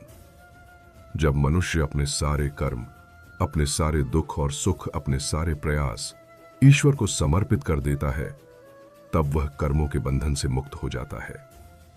ध्यान की शक्ति से वह आत्मा की वास्तविक स्थिति को जान पाता है, जो शाश्वत और अविनाशी है। सत्यवान ने ध्यान साधना शुरू की। दिन रात वह अपने मन को प्रभु श्री कृष्ण की भक्ति में लगा देता। धीरे धीरे उसने अनुभव किया कि उसका मन अब कम बहकता है, उसकी इच्छाएं कम हो गई हैं और उसे अपने कर्मों के परिणामों से डर कम लगने लगा है। वह समझने लगा कि जीवन में असली आनंद कर्म करते समय प्रभु की इच्छा के साथ जुड़ने में है। कई महीनों के ध्यान और तपस्या के बाद सत्यवान ने एक दिव्य अनुभूति प्राप्त की। उसने महसूस किया कि आत्मा कभी नष्ट नहीं होती, वह केवल शरीर छोड़कर दूसरे शरीर में जाती है। कर्मों का फल भी आत्मा के विकास के लिए होता है। जब तक आत्मा को इस सच्चाई का ज्ञान नहीं होता, तब तक वह जन्म और मृत्यु के चक्र में फंसी रहती है। सत्यवान ने अपने अनुभव गांव के लोगों के साथ साझा किए। उसने समझाया कि भय और चिंता का कारण हमारे अज्ञानता में है। जब हम समझ जाते हैं कि हम आत्मा हैं, परमात्मा के अंश हैं, तब हमारा जीवन भयमुक्त और उत्साहपूर्ण हो जाता है। उसे यह भी पता चला कि जीवन का उद्देश्य केवल सांसारिक सुख नहीं, बल्कि आत्मा की मुक्ति और ईश्वर से मिलन है। उसने बताया कि हमें अपने कर्मों का फल स्वीकार करना चाहिए, लेकिन फल की लालसा नहीं करनी चाहिए। यह समर्पण जीवन को सुखमय बनाता है। साथ ही उसने गांव में भक्ति आंदोलन शुरू किया, जहां लोग भगवान श्री कृष्ण की कथा सुनते, उनकी लीला का स्मरण करते और एक दूसरे की सेवा करते। सत्यवान की यह यात्रा हमें बताती है कि पाप चाहे अनजाना हो या जानबूझकर उसका लेखा मिटता नहीं, परंतु जीवन के हर कर्म का प्रायश्चित और सुधार संभव है। ईश्वर की भक्ति, समर्पण और ध्यान के द्वारा हम अपूर्ण जीवन को नई दिशा दे सकते हैं।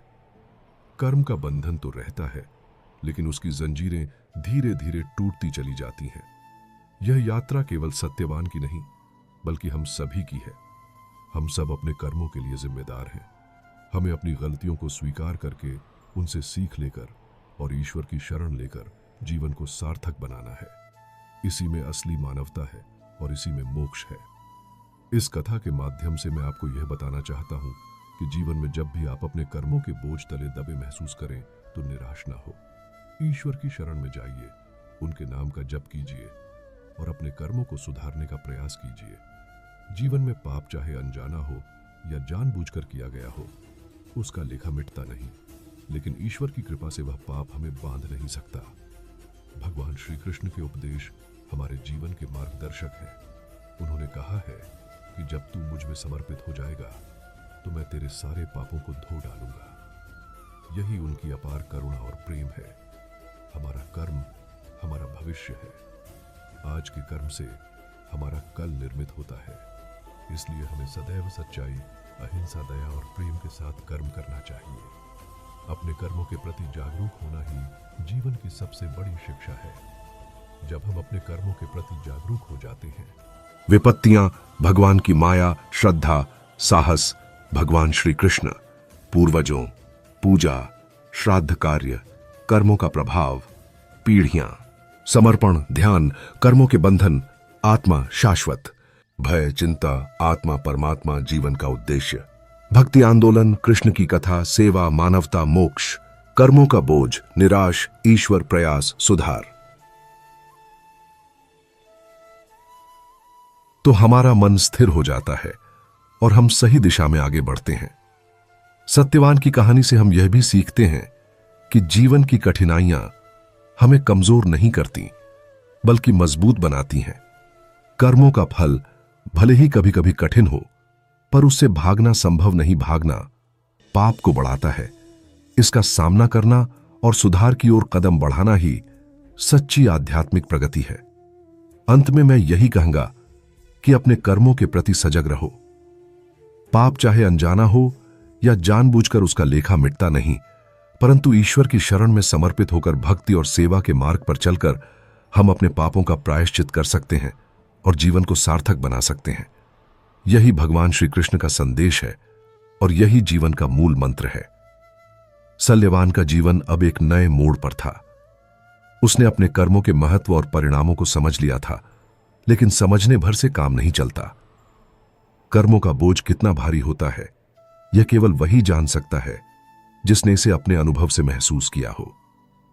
सत्यवान ने ठाना कि वह अपने कर्मों को सुधार कर एक ऐसा जीवन जिएगा जिससे ना केवल उसका बल्कि उसके परिवार और समाज का भी कल्याण हो। एक दिन उसने देखा कि गांव के कुछ युवक नशे की आदत में डूबे हुए थे। वे अपने परिवारों को दुख देते, खेतीबाड़ी की उपेक्षा करते और गांव के कामों में हिस्सा नहीं लेते थे। सत्यवान ने सोचा, क्या यह पापों का दायरा इतना फैल गया है कि युवा पीढ़ी भी इससे अछूती नहीं? उसने अपने मन में यह संकल्प लिया कि वह इन युवाओं को सही मार्ग दिखाएगा, परंतु यह आसान नहीं था। कई बार उसे तिरस्कार मिला, कई बार हंसी और अवहेलना पर सत्यवान हार नहीं माना। उसने भगवान श्री कृष्ण की भक्ति को अपनी ताकत बनाया। गीला के उस श्लोक को वह बार बार पढ़ता, कर्मण्यवाधिकारस्ते मां फलेश कदाचन। इसका अर्थ था कि कर्म करना हमारा अधिकार है, फल की चिंता नहीं करनी चाहिए। यह दर्शन उसे कर्म के प्रति निरंतर लगन और धैर्य सिखाता। उसने युवाओं को समझाना शुरू किया कि कर्म को सही दिशा में लगाना जरूरी है। जो कर्म पुण्य के लिए होते हैं वे मनुष्य को ऊंचा उठाते हैं, जो पाप के लिए होते हैं वे गिराते हैं। इस संसार में कोई भी कर्म व्यर्थ नहीं जाता। धीरे धीरे युवाओं में बदलाव आने लगा। वे सत्यवान के साथ गांव की सफाई, खेती और शिक्षा में भाग लेने लगे। सत्यवान ने देखा कि भक्ति और सेवा से जीवन में खुशहाली आती है। वह उन सभी को श्री कृष्ण की कथा सुनाता, उनके उपदेश बताता। उन्होंने प्रेम और समर्पण की शक्ति से लोगों को जोड़ा। परंतु सत्यवान का संघर्ष यहीं खत्म नहीं हुआ। एक दिन गांव में बाढ़ आ गई। पानी इतना बढ़ गया कि लोग अपने घरों से बाहर भागने को मजबूर हो गए। कई लोगों के पास खाने पीने का सामान नहीं था। सत्यवान ने सभी को संगठित किया। उसने अपने घर को अस्थायी शरण स्थल बनाया। उसने जो कुछ भी था वह जरूरतमंदों में बांट दिया। इस कठिन समय में उसने सीखा कि सेवा ही सबसे बड़ा धर्म है। पाप, चाहे किसी ने जानबूझकर किया हो या अनजाने में, उसका लेखा एक दिन मिलता ही है। पर सेवा, भक्ति और समर्पण से हम अपने जीवन को उस दुष्प्रभाव से मुक्त कर सकते हैं। बाढ़ के बाद सत्यवान ने गांव में एक छोटा मंदिर बनवाया। यहां वह नियमित रूप से श्री कृष्ण की आरती करता और लोगों को भगवान के प्रति भक्ति का महत्व समझाता। उसने यह भी समझाया कि केवल पूजा पाठ करने से कुछ नहीं होगा, बल्कि जीवन के हर क्षण में भगवान का स्मरण और सच्चे कर्मों से भक्ति करनी चाहिए। उसके शब्दों में जो जोश था वह लोगों के दिलों को छू जाता था। उन्होंने अपने जीवन में सचमुच बदलाव महसूस किया। सत्यवान की कहानी हमें एक बहुत बड़ी सीख देती है कि जीवन में चाहे कितनी भी कठिनाइयां हो क्यों ना आए, हमें अपने कर्मों के प्रति सजग रहना होगा। जब हम जानते हैं कि हर कर्म का फल मिलता है, तो हमें सदैव सोच समझकर और ईश्वर की इच्छा के अनुसार कर्म करना चाहिए। श्री कृष्ण ने गीता में कहा है कि जो मनुष्य कर्म करते हुए भी अपने मन को स्थिर रखता है, फल की चिंता छोड़ देता है, वही सच्चा योगी है। सत्यवान की जीवन यात्रा हमें यह भी बताती है कि पाप का बोझ इंसान को मानसिक और आध्यात्मिक दोनों तरह से नीचे गिराता है। इसलिए हमें अपने कर्मों का प्रायश्चित करते रहना चाहिए। प्रायश्चित का अर्थ है अपनी गलतियों को मानना, उनसे सीखना और सुधार करना। यह प्रक्रिया कभी खत्म नहीं होती, क्योंकि इंसान कभी भी पूर्ण नहीं होता, लेकिन यही प्रयास हमें ईश्वर के निकट ले जाता है। कई बार लोग सोचते हैं कि उनका पाप बहुत बड़ा है, इसलिए उन्हें ईश्वर की कृपा नहीं मिल सकती। सत्यवान ने भी इस भ्रम का सामना किया, परंतु उसने श्री कृष्ण के उपदेशों से जाना कि भगवान अपने भक्तों पर अनंत करुणा करते हैं। यदि मन से पश्चाताप और भक्ति करें तो कोई भी पाप इतना बड़ा नहीं होता कि उसे क्षमा ना किया जा सके। कृष्ण कहते हैं, जो भी मुझसे पुकारे मैं उसे नहीं छोड़ता। सत्यवान ने अपने जीवन में इस सत्य को महसूस किया। उसने अपने सभी पापों को भगवान के चरणों में समर्पित कर दिया। उसने ईश्वर की भक्ति में अपने मन को पूर्णतः लगा दिया। उसने अपने कर्मों को सुधारने के लिए दिन रात मेहनत की। इस समर्पण ने उसे धीरे धीरे पापों के बंधन से मुक्त करना शुरू किया। सत्यवान की कहानी से यह भी पता चलता है कि ईश्वर की भक्ति के बिना कर्मों का शुद्धिकरण संभव नहीं है। भक्ति ही वह माध्यम है जो हमें पापों से बचाती है और पुण्य अर्जित करने में सहायता करती है। यह भक्ति केवल मंदिरों में जाकर पूजा करने तक सीमित नहीं है, बल्कि जीवन के हथुंबे की गिहदोकायक है। कर्मों का बोझ, अनुभव, परिवार, समाज, कल्याण, नशे की आदत, युवा पीढ़ी, पापों का दायरा, सही मार्ग। भगवान श्री कृष्ण भक्ति, कर्म, कर्मण्यवाधिकारस्ते। युवाओं में बदलाव, सफाई, शिक्षा, सामाजिक योगदान। बाढ़ खाना नहीं, सेवा, धर्म।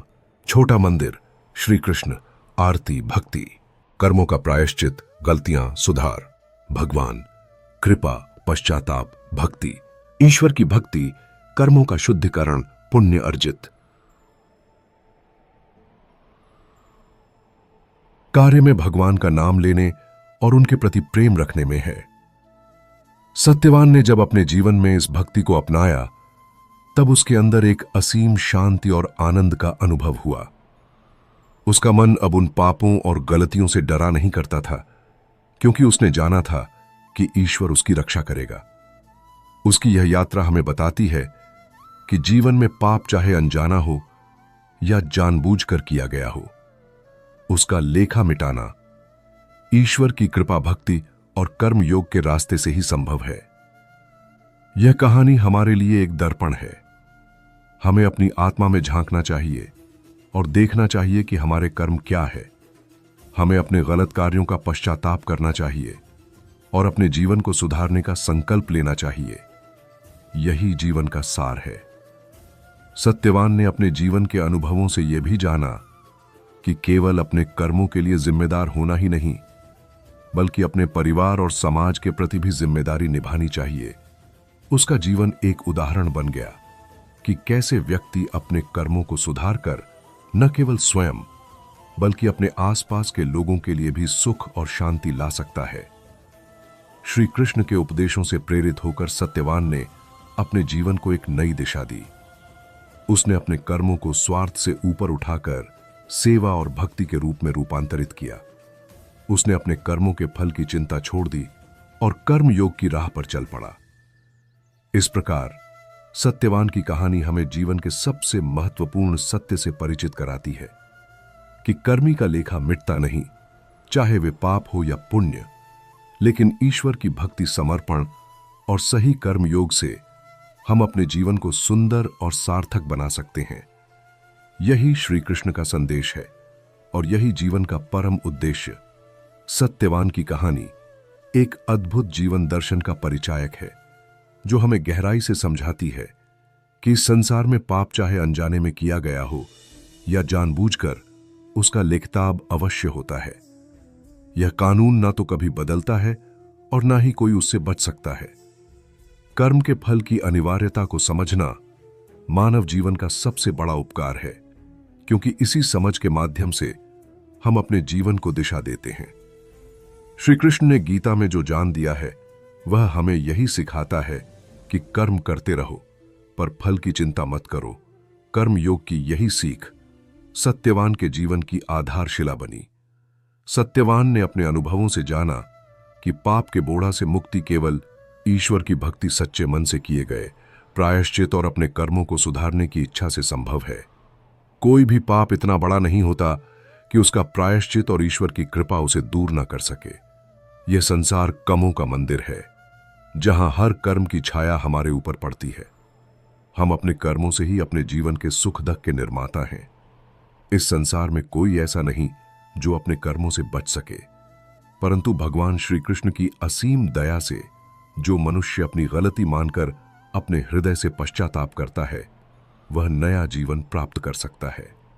सत्यवान की कहानी यह भी स्पष्ट करती है कि भक्ति मात्र पूजा पाठ तक सीमित नहीं होती।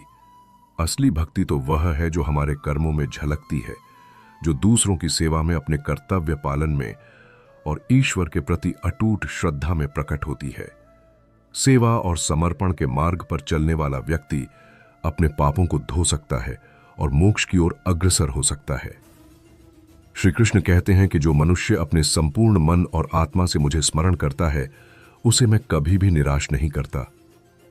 यह कहानी यह भी बताती है कि अपने कर्मों की जिम्मेदारी लेना और अपने जीवन को सुधारना ही सबसे बड़ा पुण्य है। केवल दूसरों को दोष देना या बहाने बनाना मानवता की सबसे बड़ी भूल है। सत्यवान ने अपने जीवन में इस बात को आत्मसात किया कि अपने पापों को समझकर उनसे मुक्ति के लिए प्रयास करना ही जीवन का सार है। जीवन एक निरंतर संघर्ष है, लेकिन जो इस संघर्ष को समझदारी से निभाता है वह अंततः सफलता और शांति को प्राप्त करता है। अंत में सत्यवान की यात्रा हमें यह संदेश देती है कि पाप चाहे जानबूझकर किया गया हो या अनजाने में, उसका लेखा मिटता नहीं। यह कर्म और उसके फल का नियम है जो ब्रह्मांड के सबसे सख्त नियमों में से एक है। लेकिन साथ ही यह भी सत्य है कि ईश्वर की भक्ति, समर्पण और सच्चे मन से किए गए प्रायश्चित से हम अपने पापों के बंधन से मुक्त हो सकते हैं। इस भक्ति से हमारा मन निर्मल होता है, हमारा जीवन उज्जवल होता है और हम अपने जीवन के उद्देश्य को समझ पाते हैं। श्री कृष्ण ने गीता में यह भी कहा है कि जीवन का असली लक्ष्य है अपने कर्मों को निष्ठा और समर्पण के साथ करना, बिना फल की चिंता किए। यही योग है, यही मोक्ष है। सत्यवान की कहानी केवल एक व्यक्ति की कहानी नहीं है, बल्कि यह हर उस मानव की कहानी है जो अपने कर्मों के बोझ तले दबा हुआ है, जो पाप और पुण्य के बीच फंसा हुआ है। यह हमें बताती है कि जीवन में चाहे कितनी भी अंधकारमय परिस्थितियां क्यों ना आए, हमें हार नहीं माननी चाहिए। हमें अपने कर्मों की जिम्मेदारी लेकर भगवान की भक्ति और सेवा के मार्ग पर चलना चाहिए। तब जाकर हम जीवन की सच्ची शांति, सच्चा आनंद और परम मुक्ति प्राप्त कर सकते हैं। इसलिए यह कथा हमें सबसे बड़ा उपदेश देती है कि जीवन में कभी भी पाप को छोटा नहीं समझना चाहिए और ना ही उसे अनदेखा करना चाहिए। कर्मों का लेखा मिटता नहीं, लेकिन भक्ति और समर्पण से पाप के अंधकार को मिटाकर हम अपने जीवन को दिव्यता और उजियारे से भर सकते हैं। यही श्री कृष्ण का संदेश है, यही जीवन का सार है। इस कथा से प्रेरणा लेकर हम सभी को अपने कर्मों का मूल्य समझना चाहिए, अपनी गलतियों को स्वीकारना चाहिए और निरंतर सुधार की ओर बढ़ना चाहिए।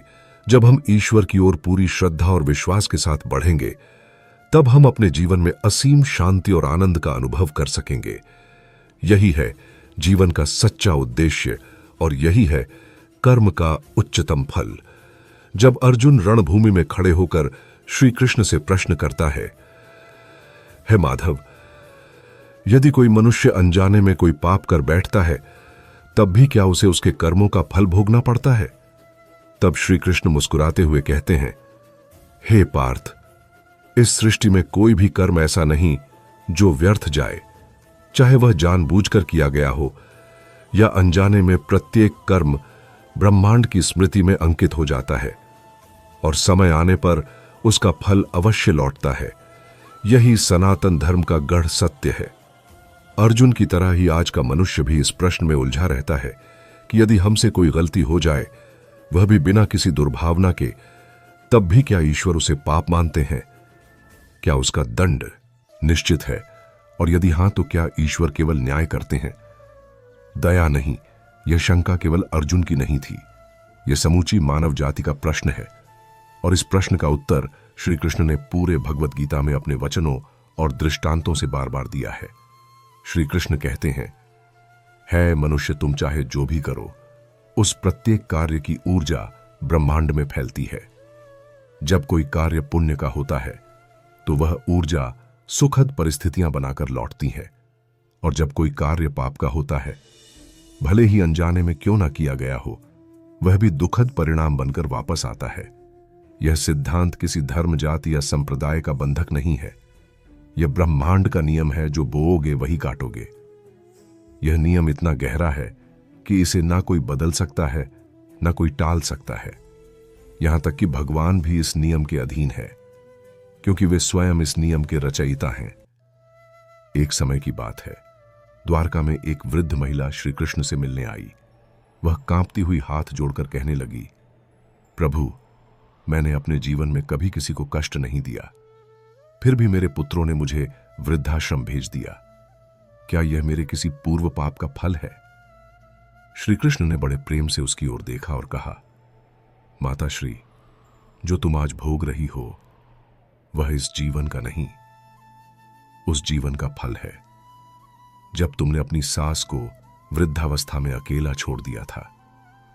तुम यह सोचकर आगे बढ़ गई थी कि अब मेरे पास समय नहीं, लेकिन वह कर्म ब्रह्मांड ने नहीं भूला। तुम्हें तब क्षमा मिल सकती थी यदि तुमने पश्चाताप किया होता, लेकिन तुमने उस कर्म को कभी पाप नहीं माना, और यही सबसे बड़ा पाप है। पाप करने के बाद भी उसे पाप न मानना।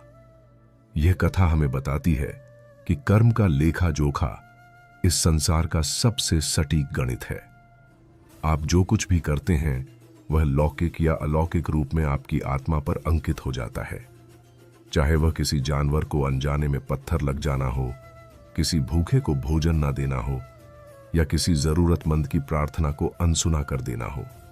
हर क्षण एक कर्म है, हर दृष्टि, हर भावना, हर शब्द, यह सब एक आभासी लेखा है जो समय के साथ जीवित रहता है और अवसर पाकर लौटता है। श्री कृष्ण यह भी कहते हैं कि मनुष्य को केवल बाहरी कर्मों से नहीं, अपने भीतर के संकल्पों से भी सावधान रहना चाहिए, क्योंकि कई बार कोई व्यक्ति बाहर से दयालु प्रतीत होता है, पर भीतर क्रोध, द्वेष या अहंकार से भरा होता है, और फिर जब वह किसी की सहायता करता है तो उसका फल नहीं मिलता, क्योंकि उसका कर्म शुद्ध नहीं था। इसी प्रकार कई बार हम बिना सोचे समझे किसी की निंदा कर बैठते हैं। वह व्यक्ति हमारे सामने ना हो, लेकिन उसकी आत्मा उस ऊर्जा को ग्रहण कर लेती है। फिर जब वह क्षुब्ध होकर अपनी पीड़ा ब्रह्मांड में छोड़ता है, तो वह पीड़ा लौटकर हमारे जीवन में दुख बन जाती है। यही कारण है कि श्री कृष्ण बार बार चेतावनी देते हैं, हे मनुष्य, वाणी से नहीं, मन से शुद्ध बनो। एक बार अर्जुन ने पूछा, हे केशव, यदि कोई मनुष्य पश्चाताप करे तो क्या उसके अनजाने पापों का फल मिट सकता है? श्री कृष्ण उत्तर देते हैं, हाँ अर्जुन, यदि पश्चाताप सच्चे हृदय से हो तो वह अग्नि के समान होता है जो पाप के संस्कारों को भस्म कर देता है। लेकिन यह पश्चाताप केवल शब्दों का नहीं होना चाहिए, यह आत्मा की गहराई से उठी पुकार होनी चाहिए, जिसमें ग्लानि हो, सुधार की भावना हो और उस भूल को न दोहराने का संकल्प हो। आज जब हम अपने जीवन में कई बार अकारण पीड़ा सहते हैं, किसी रोग के रूप में, किसी अपमान, असफलता या दुर्घटना के रूप में, तब हमें यह लग सकता है कि जीवन अन्याय कर रहा है। लेकिन श्री कृष्ण कहते हैं, जो कुछ भी घटता है वह बिना कारण नहीं होता।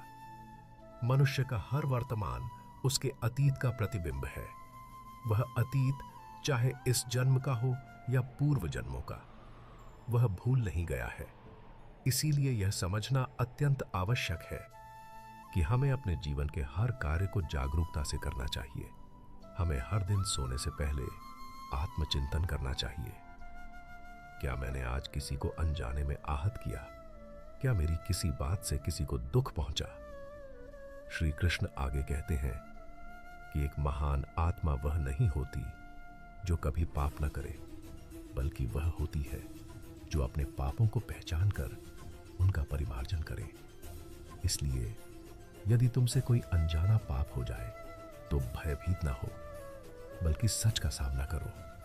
क्षमा मांगने से बड़ा कोई बल नहीं है, दान देने से बड़ा कोई कर्म नहीं है, और सेवा करने से बड़ा कोई तप नहीं है। यही उपाय है। कर्म, ब्रह्मांड, पुण्य, पाप, परिणाम, कर्म, नियम, भगवान, वृद्ध, महिला, श्री कृष्ण। पश्चाताप, कर्म, सत्य, भावना, भूल, जागरूकता, आत्मचिंतन, पाप, महान आत्मा। उस पाप के प्रभाव को कम करने के जब कोई व्यक्ति प्रायश्चित करता है तो उसका फल धीरे धीरे उसकी आत्मा को शुद्ध करता है। यदि किसी ने अन्न का अपमान किया हो तो वह भूखों को अन्न खिलाए। यदि किसी ने जल को व्यर्थ बहाया हो तो प्यासों को जल पिलाए। यदि किसी ने पेड़ काटा हो तो वह वृक्षारोपण करें। यही वह मार्ग है जिससे कर्म सुधरते हैं और पाप का भार कम होता है। कभी कभी हम सोचते हैं कि इतने सारे पापों का फल कैसे भोगा जाएगा, लेकिन श्री कृष्ण कहते हैं, है मनुष्य जैसे सूर्य की एक किरण हजारों अंधेरों को मिटा देती है, वैसे ही एक सच्चे क्षण का पुण्य हजारों पापों को ध्वस्त कर सकता है। इसलिए कभी निराश मत हो। अपने पापों से डरो, लेकिन उनसे ऊपर उठने का प्रयास करो। हर क्षण तुम्हें नया अवसर देता है। संकल्प लो, साधना करो, सेवा करो। यही पथ है। मोक्ष का जीवन एक परीक्षा है जहां हर विचार, हर कर्म एक उत्तर है और ब्रह्मांड उस उत्तर की जांच करता है। यदि उत्तर सही है, सत्य, करुणा, सेवा और प्रेम से भरा हुआ, तो वह तुम्हें आगे बढ़ाता है। लेकिन यदि उत्तर गलती से भरा है, क्रोध, लोभ, ईर्ष्या या अहंकार से, तो वह तुम्हें सीख देता है, कभी कठिनाई के रूप में, कभी हानि के रूप में। यह जीवन तुम्हारा शिक्षक है और श्री कृष्ण तुम्हारे भीतर बैठे मार्गदर्शक हैं। वे हर क्षण तुम्हें देख रहे हैं, सुन रहे हैं और तुम्हारे अंतरात्मा में चेतावनी दे रहे हैं। ठहर जा, सोच ले, यह कार्य तेरे जीवन में कैसा फल देगा। इसलिए हे मनुष्य, कभी यह मत सोच कि तू अकेला है या तेरा कोई पाप छुप जाएगा। कुछ भी छुपा नहीं है। ब्रह्मांड स्वयं एक चेतन आत्मा है जो हर स्पंदन को महसूस करता है, और जो तू बोएगा वही तू पाएगा, चाहे वह प्रेम हो या पीड़ा, सेवा हो या स्वार्थ। इस संपूर्ण प्रवचन का सार यही है कि अनजाने पाप भी कर्म फल बनकर लौटते हैं, लेकिन उनके लौटने से पहले भी मनुष्य के पास अवसर होता है सुधार का, सेवा का, क्षमा का और परिवर्तन का। श्री कृष्ण तुम्हें दंड रहे नहीं देना चाहते, वे तुम्हें चेताना चाहते हैं। वे तुम्हारे भीतर के प्रकाश को जगाना चाहते हैं, और जब तुम वह प्रकाश पहचान लोगे, तब हर पाप, हर पीड़ा, हर भय सब दूर हो जाएगा, क्योंकि तब तुम कर्ता नहीं साक्षी बन जाओगे। और जब मनुष्य साक्षी बनता है तब वह स्वयं में श्री कृष्ण को देखता है, हर अनुभव में, हर कर्म में। इसलिए हे आत्मन जागो, अपने प्रत्येक कर्म को तप बना दो, हर भावना को प्रेम बना दो, हर गलती को ज्ञान बना दो। तब अनजाने पाप भी तुम्हें छू नहीं पाएंगे, क्योंकि तब तुम श्री कृष्ण की छाया में होगे, जहां केवल प्रकाश है और कुछ नहीं। जब श्री कृष्ण ने यह ज्ञान अर्जुन को दिया था, तब केवल वही अर्जुन नहीं बदला था, बल्कि यह संसार भी एक अमूल्य सत्य से परिचित हुआ था। परंतु यह ज्ञान केवल सुन लेने से नहीं उतरता, हृदय में उसे जीना पड़ता है, उसकी अग्नि में तपना पड़ता है। अनजाने पापों का फल केवल तब नहीं लौटता जब तुम भूल करते हो, वह तब भी लौटता है जब तुम भूल को समझने से इनकार करते हो। यही कारण है कि इस ब्रह्मांड में न्याय चुपचाप कार्य करता है। वह ना तो तुरंत दंड के लिए देता है, ना ही तुरंत माफ करता है। वह तुम्हारे हृदय की सच्चाई की प्रतीक्षा करता है। द्वारका की गलियों में एक साधु आया था जिसे कोई नहीं जानता था। वह फटे कपड़ों में शांत आंखों से बिना किसी अपेक्षा के भगवान के नाम का जाप करता चलता था। लोग उसे पागल कहते, परंतु कुछ लोग उसके समीप बैठते और उसकी आंखों में झांककर ऐसा अनुभव करते मानो वे अपने भीतर उतर गए हों। वह साधु किसी से कुछ नहीं कहता, लेकिन उसकी उपस्थिति ही जैसे आत्मा की गहराई में उतर जाती। एक दिन जब वह द्वारका के मंदिर की सीढ़ियों पर बैठा था, तब वहां का एक धनी व्यापारी उसकी ओर आया। वह बड़ा घमंडी और लोकप्रिय व्यक्ति था, जिसने अनेक मंदिर बनवाए थे, दान दिया था और समाज में बहुत सम्मानित था। वह व्यापारी साधु से बोला, तुम तो कुछ करते नहीं ना, समाज में योगदान देते हो, फिर क्यों लोग तुम्हें देखने आते हैं? क्या यह तुम्हारी कोई चाल है? साधु ने उस व्यापारी की ओर देखा और शांत स्वर में बोला, तुमने मंदिर बनवाए हैं, यह बहुत पुण्य का कार्य है, लेकिन क्या तुमने कभी यह सोचा कि जिन मजदूरों ने उसे बनाया, क्या उन्हें तुमने पूरा पारिश्रमिक दिया था? क्या जिन पुजारियों को तुमने वहां रखा, उन्हें कभी अपमानित नहीं किया? क्या किसी गरीब ने जब तुमसे अन्न मांगा, तब तुमने उसे खाली हाथ लौटाया नहीं था? व्यापारी हंसते हुए बोला, यह छोटी बातें हैं, मैंने बड़े पुण्य किए हैं, भगवान मेरे नाम का स्मरण हर जगह होता है। साधु ने गहरी दृष्टि से उसकी आंखों में देखा और कहा, हे व्यापारी, ब्रह्मांड तुम्हारे शब्द नहीं, तुम्हारे संकल्प देखता है। अनजाने में भी तुमने जिन्हें दुख दिया है, उनकी आंखें ब्रह्मांड ने सुनी है, और जब समय आएगा वही पीड़ा लौटेगी, क्योंकि धर्म संख्याओं से नहीं चलता, भावना से चलता है। एक बूंद विष भी यदि गंगा जल में मिल जाए तो उसका स्वाद बदल जाता है। तुमने पुण्य किए हैं, यह सच है, लेकिन उन्हें अहंकार ने ढक लिया है, और जहां अहंकार आता है वहां भगवान का निवास नहीं होता। साधु की यह बात सुनकर व्यापारी भीतर से कांप गया। वह पहली बार अपने कर्मों की ओर देखने लगा। उस रात उसने नींद नहीं ली। उसे सपनों में वे सब लोग दिखाई दिए जिनसे उसने जीवन में कठोरता से व्यवहार किया था। एक वृद्ध नौकर जिसे उसने गलती पर निकाल दिया था, एक विधवा जो उसके द्वार पर आकर रोई थी, एक अनाथ बच्चा जिसे उसने धक्के से हटाया था। वे सब सपनों में रो रहे थे और उसे देख रहे थे। वह पसीने में डूबकर उठ बैठा और सीधे मंदिर की ओर भागा। वह साधु वहां नहीं था, वह गायब हो गया था, मानो वह स्वयं श्री कृष्ण का दूत था जिसने केवल उसे चेताने न लिखा। के लिए कुछ क्षणों के लिए इस लोक में प्रवेश किया हो। अब वह व्यापारी बदल गया था। उसने सबसे पहले उन सभी से क्षमा मांगी जिनसे उसने किसी भी रूप में अन्याय किया था। उसने अपने नौकरों को बुलाकर उन्हें गले लगाया, अपने मंदिरों के पुजारियों से क्षमा मांगी और निर्धनों के लिए भोजनालय शुरू करवाया। यह उसका प्रायश्चित नहीं था, यह उसका आत्म परिवर्तन था। अब वह दान नहीं करता था, सेवा करता था। अब वह मंदिर नहीं बनवाता था, लोगों के भीतर ईश्वर को जागृत करने का कार्य करता था। श्री कृष्ण कहते हैं, जब कोई मनुष्य अपने भीतर के सत्य को पहचान लेता है, तब वह पापों के चक्र से मुक्त होने लगता है। पाप कोई बाहरी वस्तु नहीं, वह आत्मा पर चढ़ा एक अंधकार है जिसे केवल प्रेम सेवा और सच्चा पश्चाताप ही धो सकता है। उस व्यापारी ने यह बात जीवन में समझ ली थी। ऐसे ही एक और कथा है। एक ब्राह्मण जो अपने ज्ञान पर बहुत गर्व करता था। वह वेदों के श्लोक बिना रुके बोल सकता था और हर वाद विवाद में दूसरों को पराजित कर देता था। लेकिन एक दिन उसके पास एक गंगा बालक आया जो केवल हाथ के इशारे से कुछ कहने की कोशिश कर रहा था। ब्राह्मण ने उसे झिड़क दिया, तू किस योग्य है? तू ना बोल सकता है, ना सुन सकता है, तू क्या समझेगा? धर्म को उस बालक की आंखें भर आईं और वह लौट गया। वर्षों बीत गए। ब्राह्मण बूढ़ा हो गया, लेकिन उसका घमंड बना रहा। एक दिन उसे एक गंभीर रोग ने घेर लिया।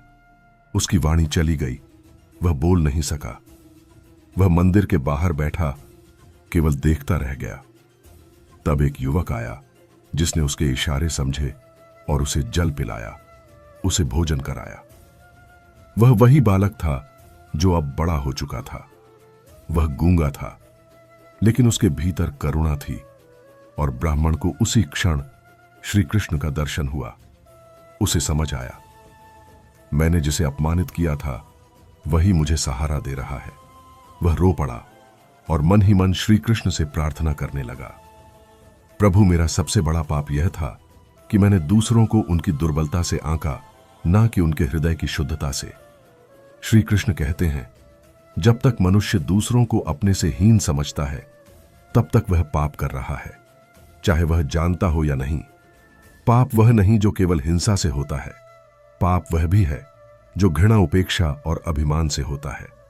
और यह सब कर्म फल बनकर लौटते हैं, कभी इस जन्म में, कभी अगले में, लेकिन अवश्य लौटते हैं। मनुष्य को चाहिए कि वह अपने जीवन को एक तीर्थ के समान माने, हर क्षण को पवित्र बनाए, और यदि कभी कोई भूल हो भी जाए तो उसे स्वीकार करें। क्योंकि श्री कृष्ण कहते हैं, जब कोई आत्मा यह कहती है कि मैंने गलती की है, तभी उसकी यात्रा आरंभ होती है। लेकिन जब कोई कहता है कि मैं तो सही, हाँ, बाकी सब गलत हैं, तब उसकी यात्रा रुक जाती है। हम सब अनजाने में पाप करते हैं, किसी की बात काट देते हैं, किसी को नजरअंदाज कर देते हैं, किसी पर व्यंग करते हैं, किसी के लिए द्वेष पाल लेते हैं। यह सब सांसारिक दृष्टि से छोटी बातें लगती हैं, लेकिन आत्मा की दृष्टि से यह सब पाप है। क्योंकि ब्रह्मांड तुम्हारे शब्द नहीं, तुम्हारे संकल्प और दृष्टिकोण को पढ़ता है और वही लौट आता है। इसलिए जीवन में जब भी कुछ बुरा घटे तो केवल परिस्थितियों को दोष ना दो, अपने भीतर झांको। हो सकता है यह किसी अनजाने पाप का प्रतिफल हो सकता है कि तुमने किसी को उस समय ठुकरा दिया हो जब वह जीवन के सबसे कठिन मोड़ पर खड़ा था। हो सकता है तुमने किसी का अपमान किया हो, यह सोचकर कि वह कमजोर है। हो सकता है तुमने अपने माता पिता की भावनाओं को समझे बिना उन्हें अकेला छोड़ दिया हो। यह सब बातें ब्रह्मांड के दस्तावेजों में लिखी होती हैं और वे समय आने पर निर्णय देती हैं। लेकिन इसी ब्रह्मांड में श्री कृष्ण की कृपा भी निवास करती है, और यदि तुम सच्चे मन से क्षमा मांगो, सेवा का मार्ग अपनाओ और अपने जीवन को दूसरों के लिए उपयोगी बनाओ, तो वही ब्रह्मांड तुम्हारे पापों को पुण्य में परिवर्तित कर देता है। यही है श्री कृष्ण की लीला। वे केवल दंड नहीं देते, वे उद्धार भी करते हैं। इसलिए है मानव आज से हर दिन को तप बना दे, हर कार्य को सेवा बना दे और हर सांस को स्मरण बना दे। तब पाप चाहे अनजाने में भी हुआ हो, उसका प्रभाव तुझ पर नहीं पड़ेगा, क्योंकि तब तू केवल शरीर नहीं, एक साधक होगा, श्री कृष्ण के चरणों की ओर बढ़ता हुआ एक पथिक। और जब तू इस भाव में जिएगा, तब जीवन एक वरदान बन जाएगा, जहां ना कोई भय होगा, ना पछतावा, केवल भक्ति होगी और भगवान का आशीर्वाद। जीवन के प्रत्येक क्षण में हमारा प्रत्येक कार्य, प्रत्येक भावना और प्रत्येक विचार ब्रह्मांड में अंकित हो जाता है। हम जो भी करते हैं, चाहे वह जानबूझकर किया गया हो या अनजाने में, उसका फल निश्चित रूप से हमें कभी ना कभी भोगना पड़ता है। श्री कृष्ण हमें यह गढ़ सत्य स्मरण कराते हैं कि जीवन में कोई भी कर्म निष्फल नहीं होता। हर मुस्कान, हर अश्रु, हर सहायता और उपेक्षा, सब कुछ समय के गर्भ में सुरक्षित रहता है और उचित समय पर वह कर्म फल बनकर हमारे सामने उपस्थित होता है। श्री कृष्ण कहते हैं कि अनजाने में किए गए पाप भी तब तक क्षमा योग्य नहीं होते जब तक हम उन्हें पहचान कर स्वीकार नहीं करते। यह स्वीकारोक्ति ही आत्मा की यात्रा की प्रथम सीढ़ी है। जिस क्षण हम यह मान लेते हैं कि हां, हमसे गलती हुई है, उसी क्षण हमारे भीतर परिवर्तन की चिंगारी जलती है। यह आग हमें पिघलाती है, भीतर की मैल को धोती है और आत्मा को निर्मल बनाती है। लेकिन जब तक हम अपने अहंकार में डूबे रहते हैं, जब तक हम दूसरों को ही दोष देते हैं और स्वयं को निर्दोष मानते हैं, तब तक हमारा उद्धार संभव नहीं। इस कथा में व्यापारी का बदलना, ब्राह्मण की विनम्रता में हुई देरी और गूंगे बालक की करुणा यह सिद्ध करते हैं कि पाप केवल हिंसा या चोरी से नहीं होता। वह हमारी सोच, हमारे व्यवहार और हमारी उदासीनता से भी जन्म लेता है। अनजाने पापों की प्रकृति यही है कि वे हमें तुरंत दिखाई नहीं देते, लेकिन वे हमारी आत्मा को धीरे धीरे जकड़ते जाते हैं और जब हम उनके प्रति सजग नहीं होते तब वे हमारे जीवन में कष्ट बनकर लौटते हैं। रोग, अपमान, हानि, अकेलापन या आध्यात्मिक पीड़ा के रूप में श्री कृष्ण यह नहीं कहते कि पाप होना ही दोष है। वे यह कहते हैं कि पाप को ना पहचानना, ना स्वीकारना और ना सुधारना ही सबसे बड़ा दोष है। इसीलिए उन्होंने अर्जुन को गीला में कर्म योग, ज्ञान योग और भक्ति योग का मार्ग दिखाया। वे यह समझाते हैं कि यदि जीवन में कोई भी पाप हुआ हो, चाहे वह अज्ञानवश ही क्यों ना हुआ हो, उसे सुधारा जा सकता है। यदि मनुष्य अपने भीतर झांकने की शक्ति और सत्य को स्वीकार करने का साहस रखता है, क्षमा मांगना कमजोरी नहीं बल्कि आत्मा की परिपक्वता का प्रमाण है। जब कोई व्यक्ति अपने अतीत की भूलों को स्वीकार कर उन्हें सुधारने का प्रयास करता है, तब ब्रह्मांड स्वयं उसकी सहायता करता है। जो व्यापारी कभी अपने अभिमान में डूबा था, वहीं जब सेवा के मार्ग पर चला तो उसकी आत्मा को शांति मिली। जो ब्राह्मण कभी दूसरों को तुच्छ समझता था, जब वह स्वयं मौन हो गया तब उसे दूसरों की पीड़ा का अनुभव हुआ। जो बालक कभी तिरस्कृत हुआ था, वही बन गया उद्धारक।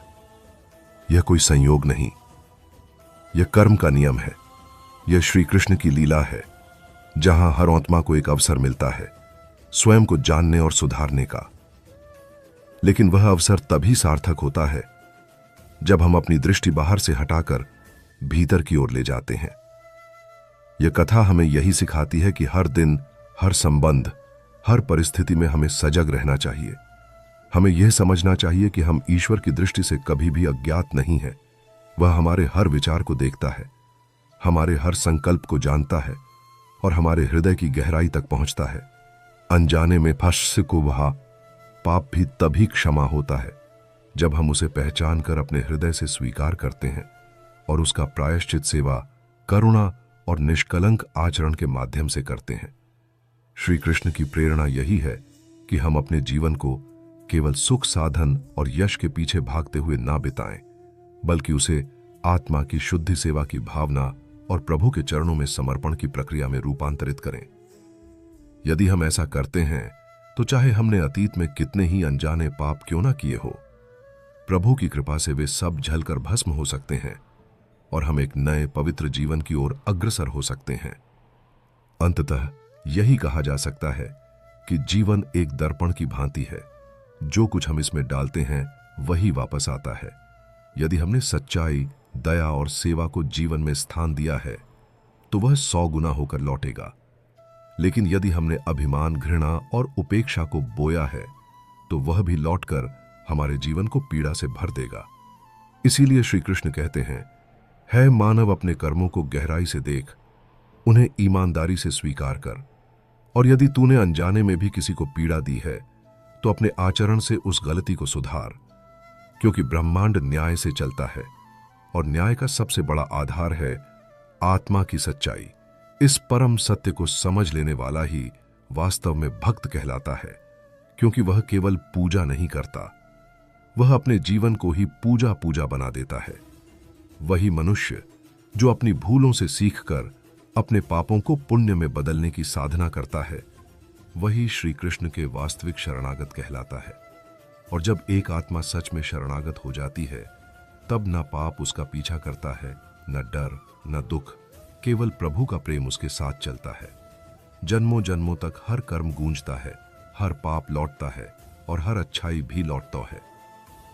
भाबो 100 गुना बनकर जो बोओगे वही पाओगे।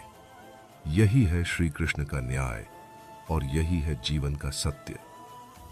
अगर यह कहानी आपके मन को छू गई हो, अगर कहीं ना कहीं आपको अपने भीतर झांकने पर मजबूर कर गई हो, तो इसका मतलब है कि भगवान श्री कृष्ण आपको जगा रहे हैं, आपको बुला रहे हैं एक और पवित्र जीवन की ओर। हम प्रार्थना करते हैं कि आप और आपका परिवार हमेशा सुरक्षित, सुखी और श्री कृष्ण की कृपा से भरपूर रहे। जिसके घर में राधे राधे की गूंज होती है, वहां कलह नहीं, करुणा बसती है।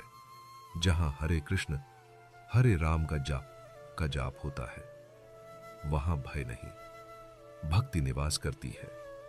अगर इस कहानी ने आपके दिल को छुआ हो, तो इसे अपने परिवार और मित्रों के साथ जरूर साझा करें। शायद किसी और की जिंदगी भी इससे बदल जाए। वीडियो को लाइक कीजिए, कमेंट में जय श्री राधा कृष्ण जरूर लिखिए और चैनल हिडन टॉक्स को सब्सक्राइब करके बेल आइकन दबा दीजिए, ताकि हर हफ्ते आपको ऐसी ही आध्यात्मिक और प्रेरणादायक कहानियां मिलती रहे। याद रखिए, पाप चाहे अनजाना हो या जानबूझकर, विधि का लेखा मिटता नहीं, लेकिन नाम स्मरण और सच्चे प्रायश्चित से हर अंधकार मिट सकता है। राधे धे जय श्री कृष्णा।